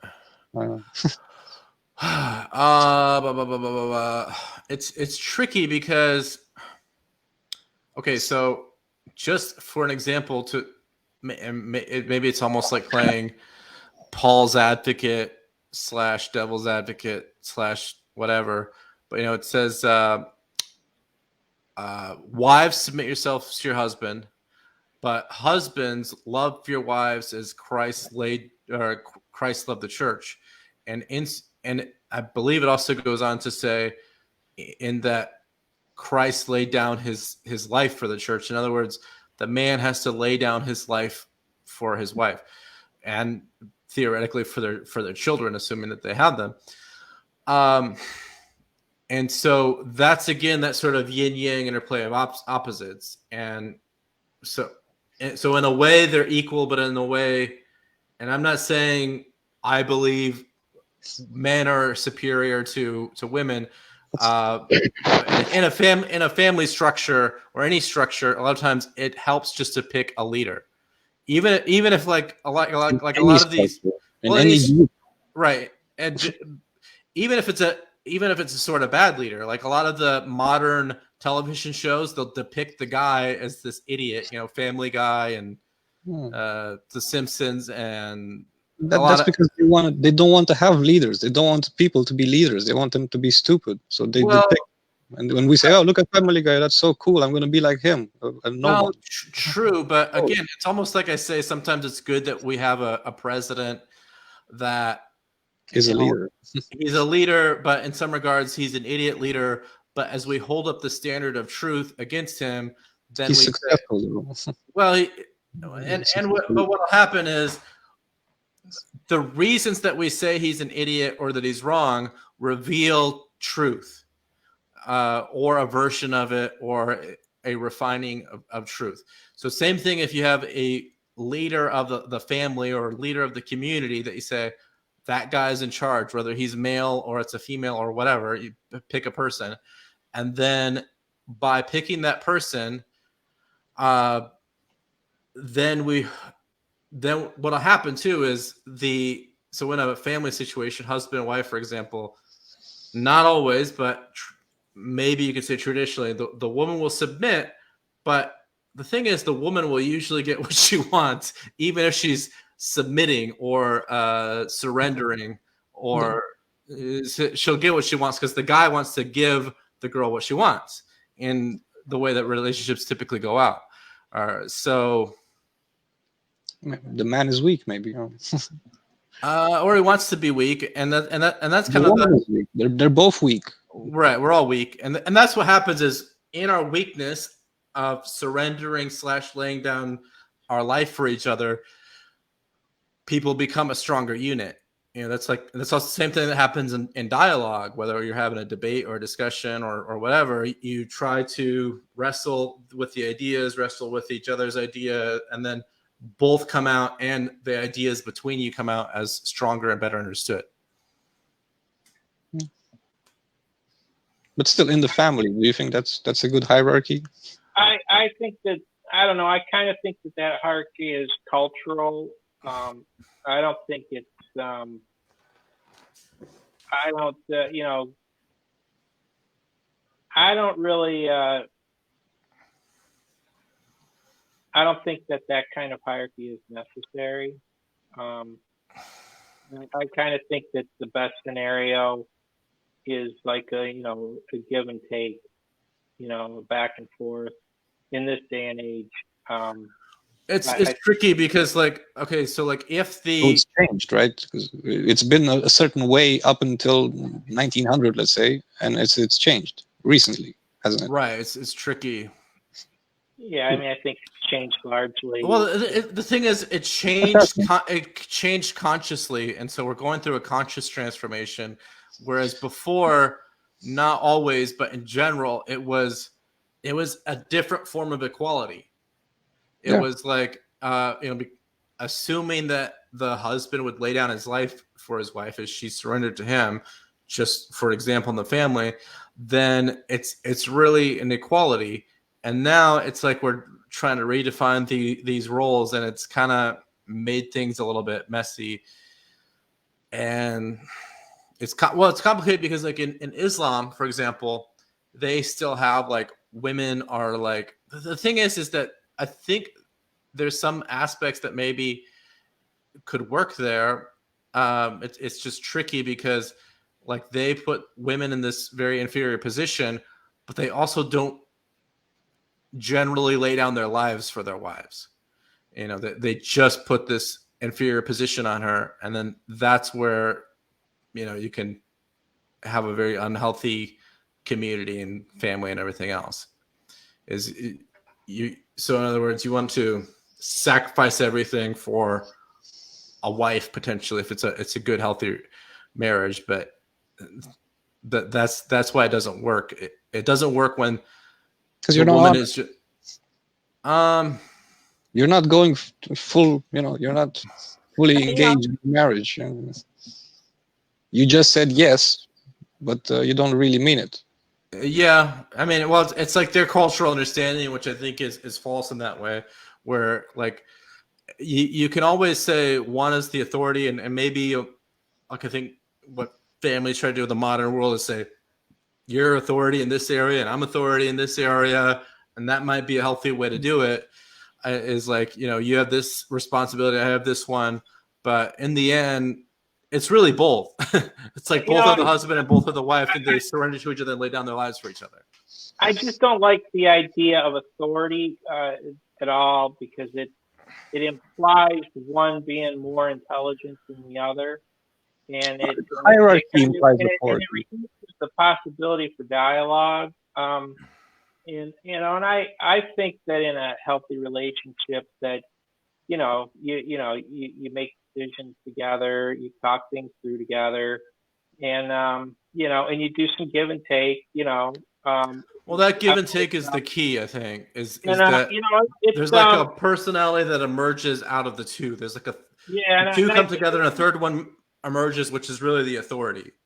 Right. But everybody's different. Everybody's psychologically different, and I think I don't know. I think it's a lot more dynamic than this kind of top-down authority kind of paradigm. That's really kind of old school, way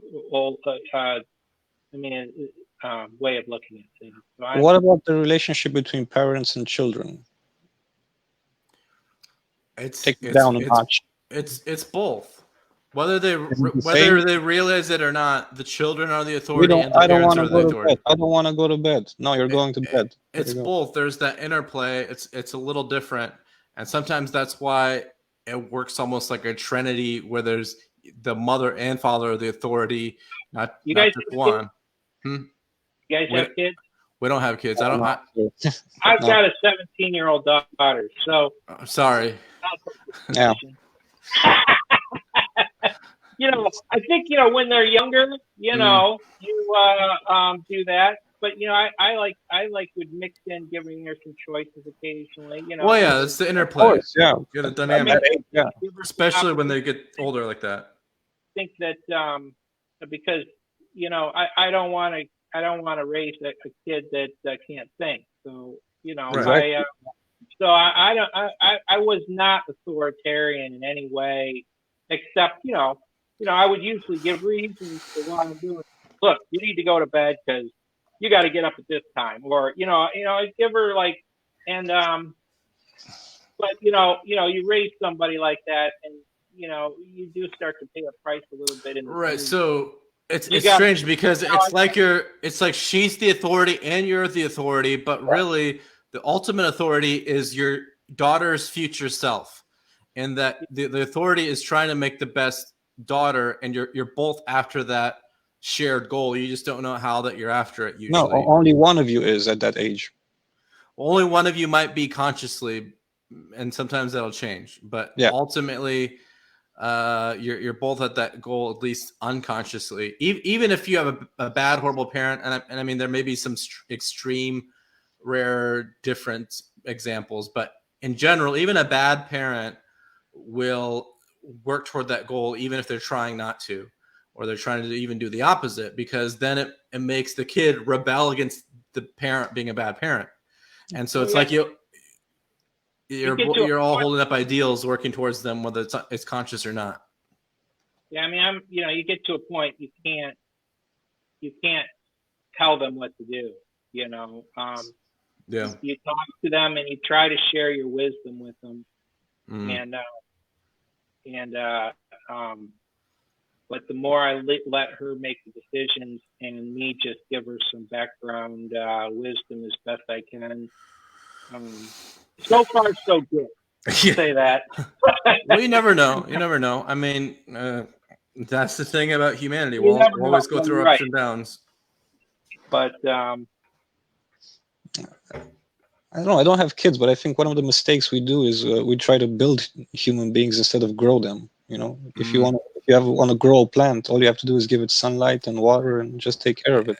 And I would say that's what's going on with everybody anyway, even if we're not conscious of it. Same thing with ourselves. And like, that's a lot of things, you know, with like the self-help sort of genres. They're like, hey, you're going to build up and you're going to be so cool. Yeah, and you're going to be, it's just trying to build yourself when really what you need to be doing is like clearing away from deconstructing yourself. Yeah. Well, deconstructing and putting back together course. that you're helping yourself grow, but it's almost like you're not helping yourself grow. What you're doing is you're helping yourself see the growing that's happening anyway. It's like coming to honesty with yourself of what's going on in there instead of denying it. Sure. But so that's what's always going on. It's finding the growth that's going on rather than trying to build on top of the growth. The growth is always going on. We have forever. Growth depends on. And I like Jordan Peterson's analysis. He'll say you want 1 foot in chaos and 1 foot in order. Yeah, right on the border. Where growth happens is where those two things meet. If you just stay in order and you avoid the chaos, then you don't grow. You know, the life comes from that interchange of chaos and order. Okay, so this is Anna. She says healthy hierarchies are based on ability. Unhealthy hierarchies are based on control. Yeah. That is why you guys think there should be more of them, quote unquote more. I love how you okay. So yes, she's right that there is, and what it is so there's Ken Wilber talks a lot about this, is that there's natural growth hierarchies, which are always happening. And then there's dominator hierarchies that are like pathologies. And Ken Wilber brought that up, I think, in an interview where somebody was asking him what he thinks of Jordan Peterson. And he said he's good, but that's one of the points that he's kind of missing, is that we want to try to find the growth hierarchies, which are finding those growths that are naturally occurring versus the power sort of dominator hierarchies. Although it's tricky because, again, it's one of those things of like, got to be careful to not throw out the baby with the bathwater, because some people want to just get rid of hierarchies altogether. And you sort of want to do that. And that as we destroy the patriarchy, as they say, which is to try to destroy hierarchies in general, especially male-dominated ones, what it does is it's making it reemerge. So as the guys or whoever is in power fights for staying in it, it should reveal who's just there because of their dominating whatever illusionary power, compared to who's there that should really be there, like the natural growth hierarchies. There's a lot less suffering if you can reform the hierarchies. If you can like re-emphasize, competence over control, because when you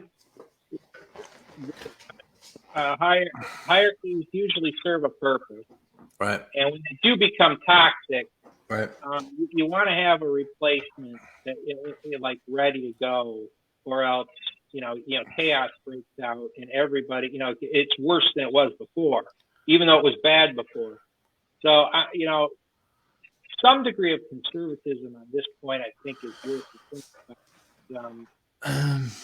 Reforming hierarchies can be very difficult, especially once you got like these. Well, it's always going on, whether we admit it or not. The hierarchies are always being reformed, and it just comes to mind how that, and this is a point that Yuval Noah Harari makes a couple times in his books, how that now the nerds rule the world, which is, like it used to be the most powerful war general or army person would be, Napoleon would be seen as the most powerful guy in the world, hundreds of years ago. But now people like Bill Gates and Elon Musk are sort of perceived, at least by maybe the majority of people, as sort of the ideal in a way. These nerds that have taken over the world, where their intellect and ability are sort of putting them at the top of certain hierarchies compared to their power. Like they're not very, they don't have these even powerful personalities where it's like, do what I say, and like a Donald Trump type personality. They have the governor of Michigan personality. I don't know the governor of Michigan story, but I know that's where you're at. Oh yeah. All right, that was a little jab, I guess. Yeah, we're starting to jab at the governor of California, but it's a tricky situation. Yeah. Anyway, cool hierarchies. Anything else, or shall we wrap it up, guys? On hierarchies, do I have anything else to add? Radu, you're the guest of honor, even if I can't roll my R's. I'm thinking of in the army, because in the army usually shit hits the fan, and you need a good chain of command, a good hierarchy, right? Mm-hmm. And there's two kinds of people when you go on a battalion. There's the guy who went to officer school, right? He has all the dogma, he has all the technical knowledge, the discipline. The discipline and the years of college and actual military training in school, And then there's the captain who he was a foot soldier and now he's a captain, and then he knows everything. Yeah, he learned it by experience primarily. Exactly. Napoleon, like I mentioned a minute ago, he was kind of like the master of, maybe one of the most powerful kings / generals of all time, but at least for that short window of time. He was my height. Yeah. So he was famous for having close relationships with everyone as much as he could. So he would try to get close with those guys on the front line, have relationships with them, and all the way up the line, because then they would give their lives for him. So and it worked. Yeah, it worked until it didn't, but that's like I think his shadow came out over time, or maybe it got manifest, maybe his anima manifest, and that led to his downfall. But that's kind of debatable. Power corrupts. Yeah, I mean, he was.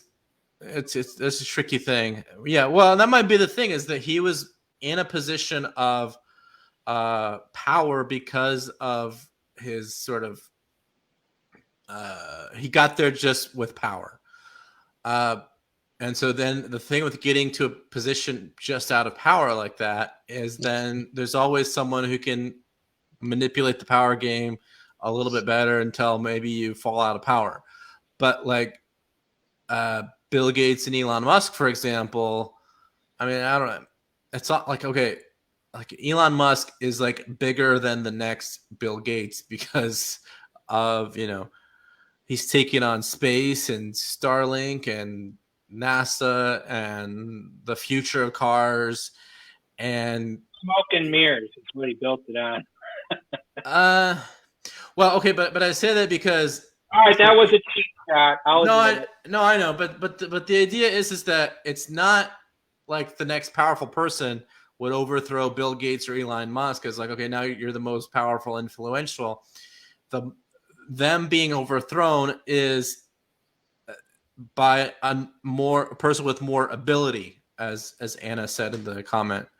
It's like ability or growth hierarchy. So there'll always be people that come up with more ability, more ways to be entrepreneurs or whatever else, and so that's what takes over rather than the power. So it's like you can have all these power dynamics going. Well, that's what was seen kind of famous in the story of Bill Gates.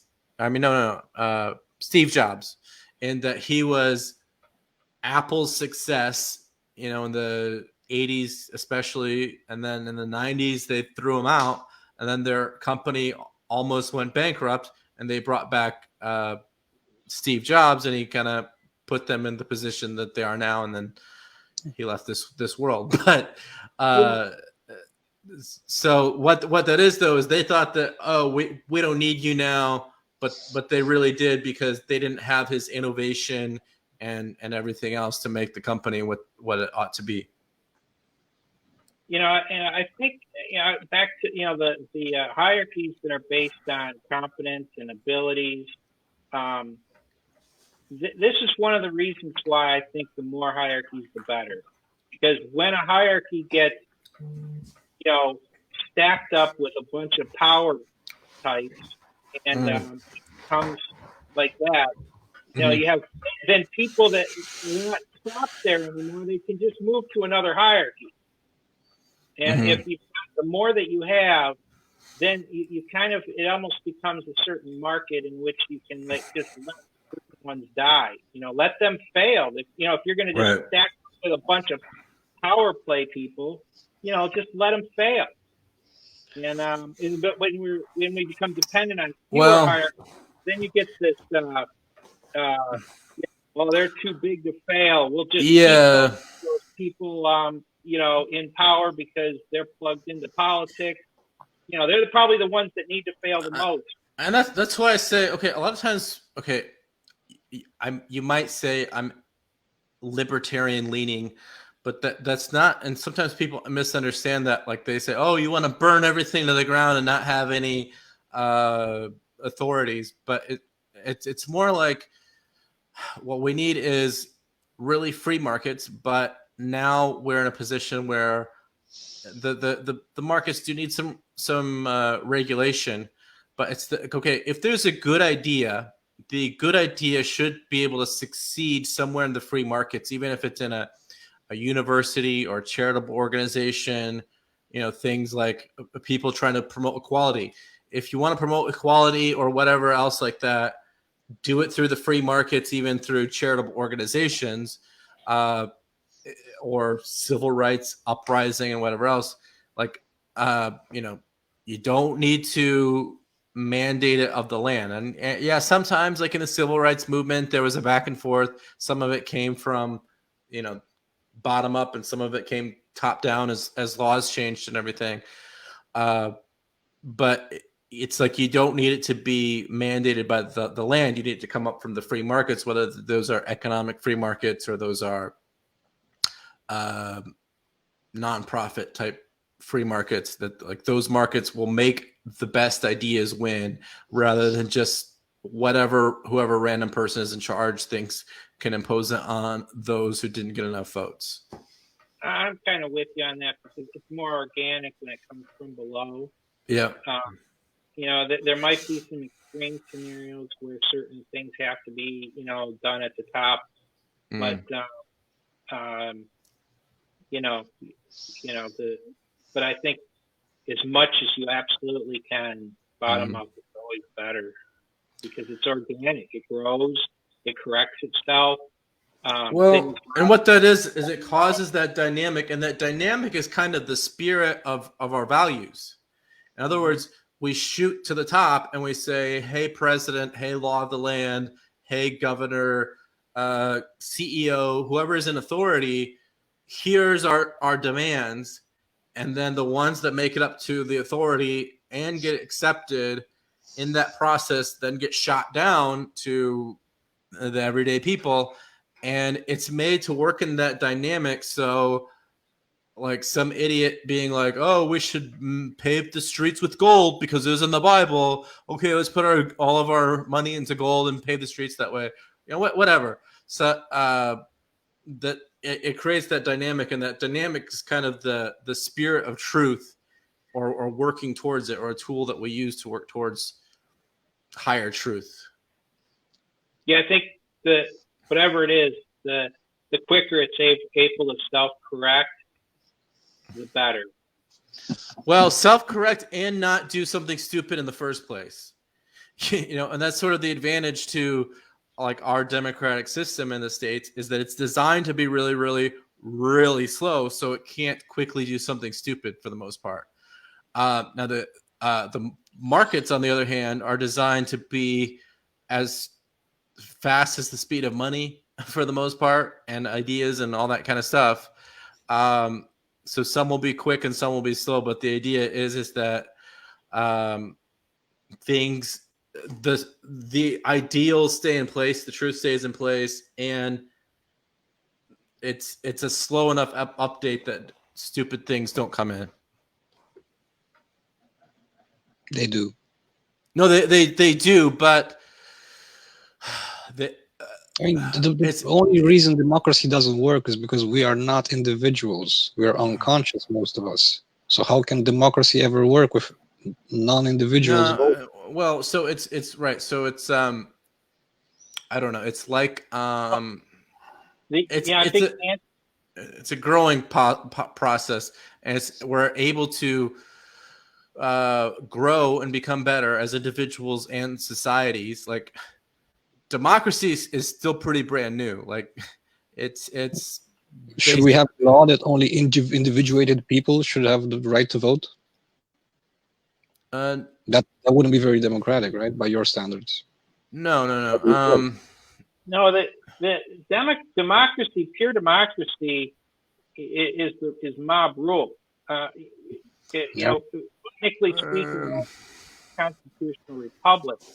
So there's and I think the constitutional side, because you're saying that there's certain rights that the government can't infringe upon. Yeah. There's certain limits that are placed on the majority vote, like they can't surpass certain human inalienable rights. Mm-hmm. I think that's important. I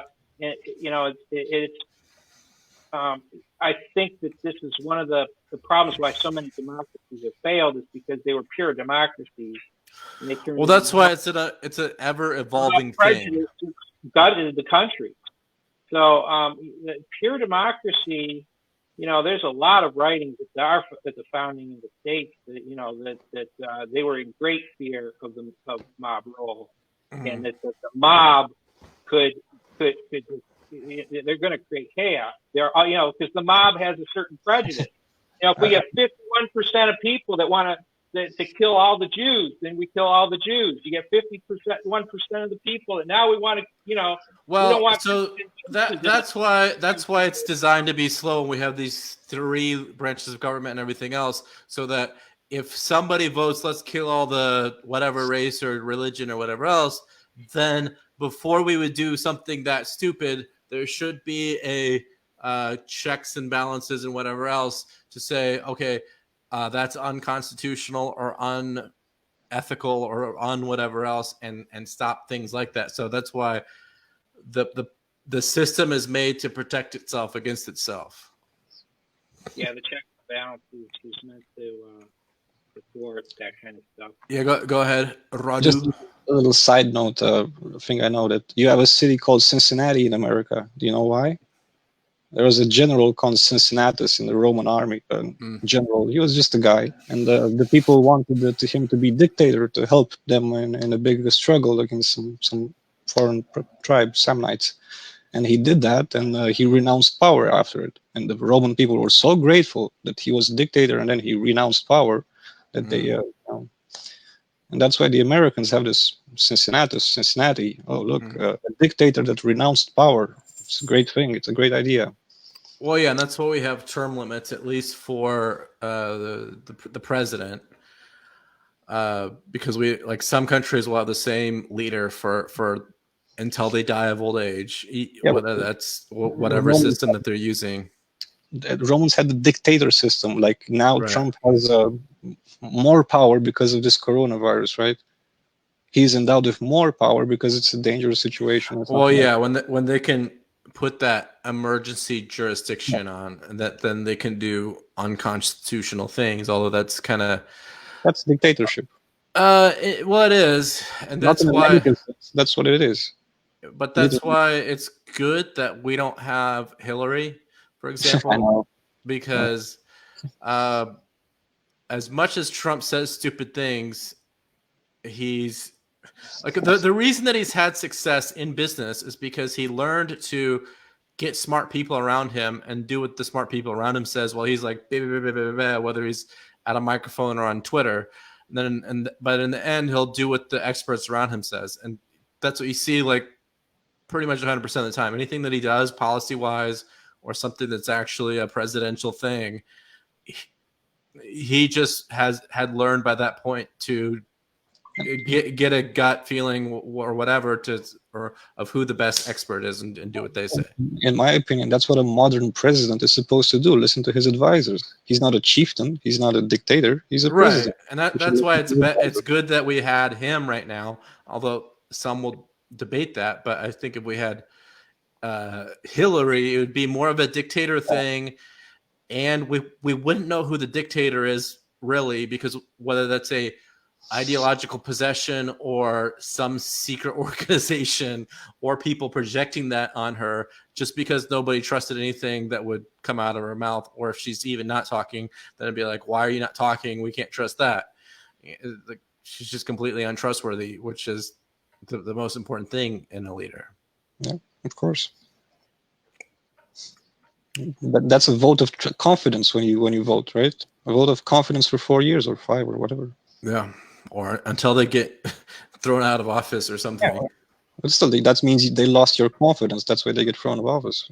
Yeah, or that of the people at least. All right. Well, it's been a good night. Yeah. Let's wrap it up. Great conversation. Anything you guys might want to say or anything before we end this? That's it. All right.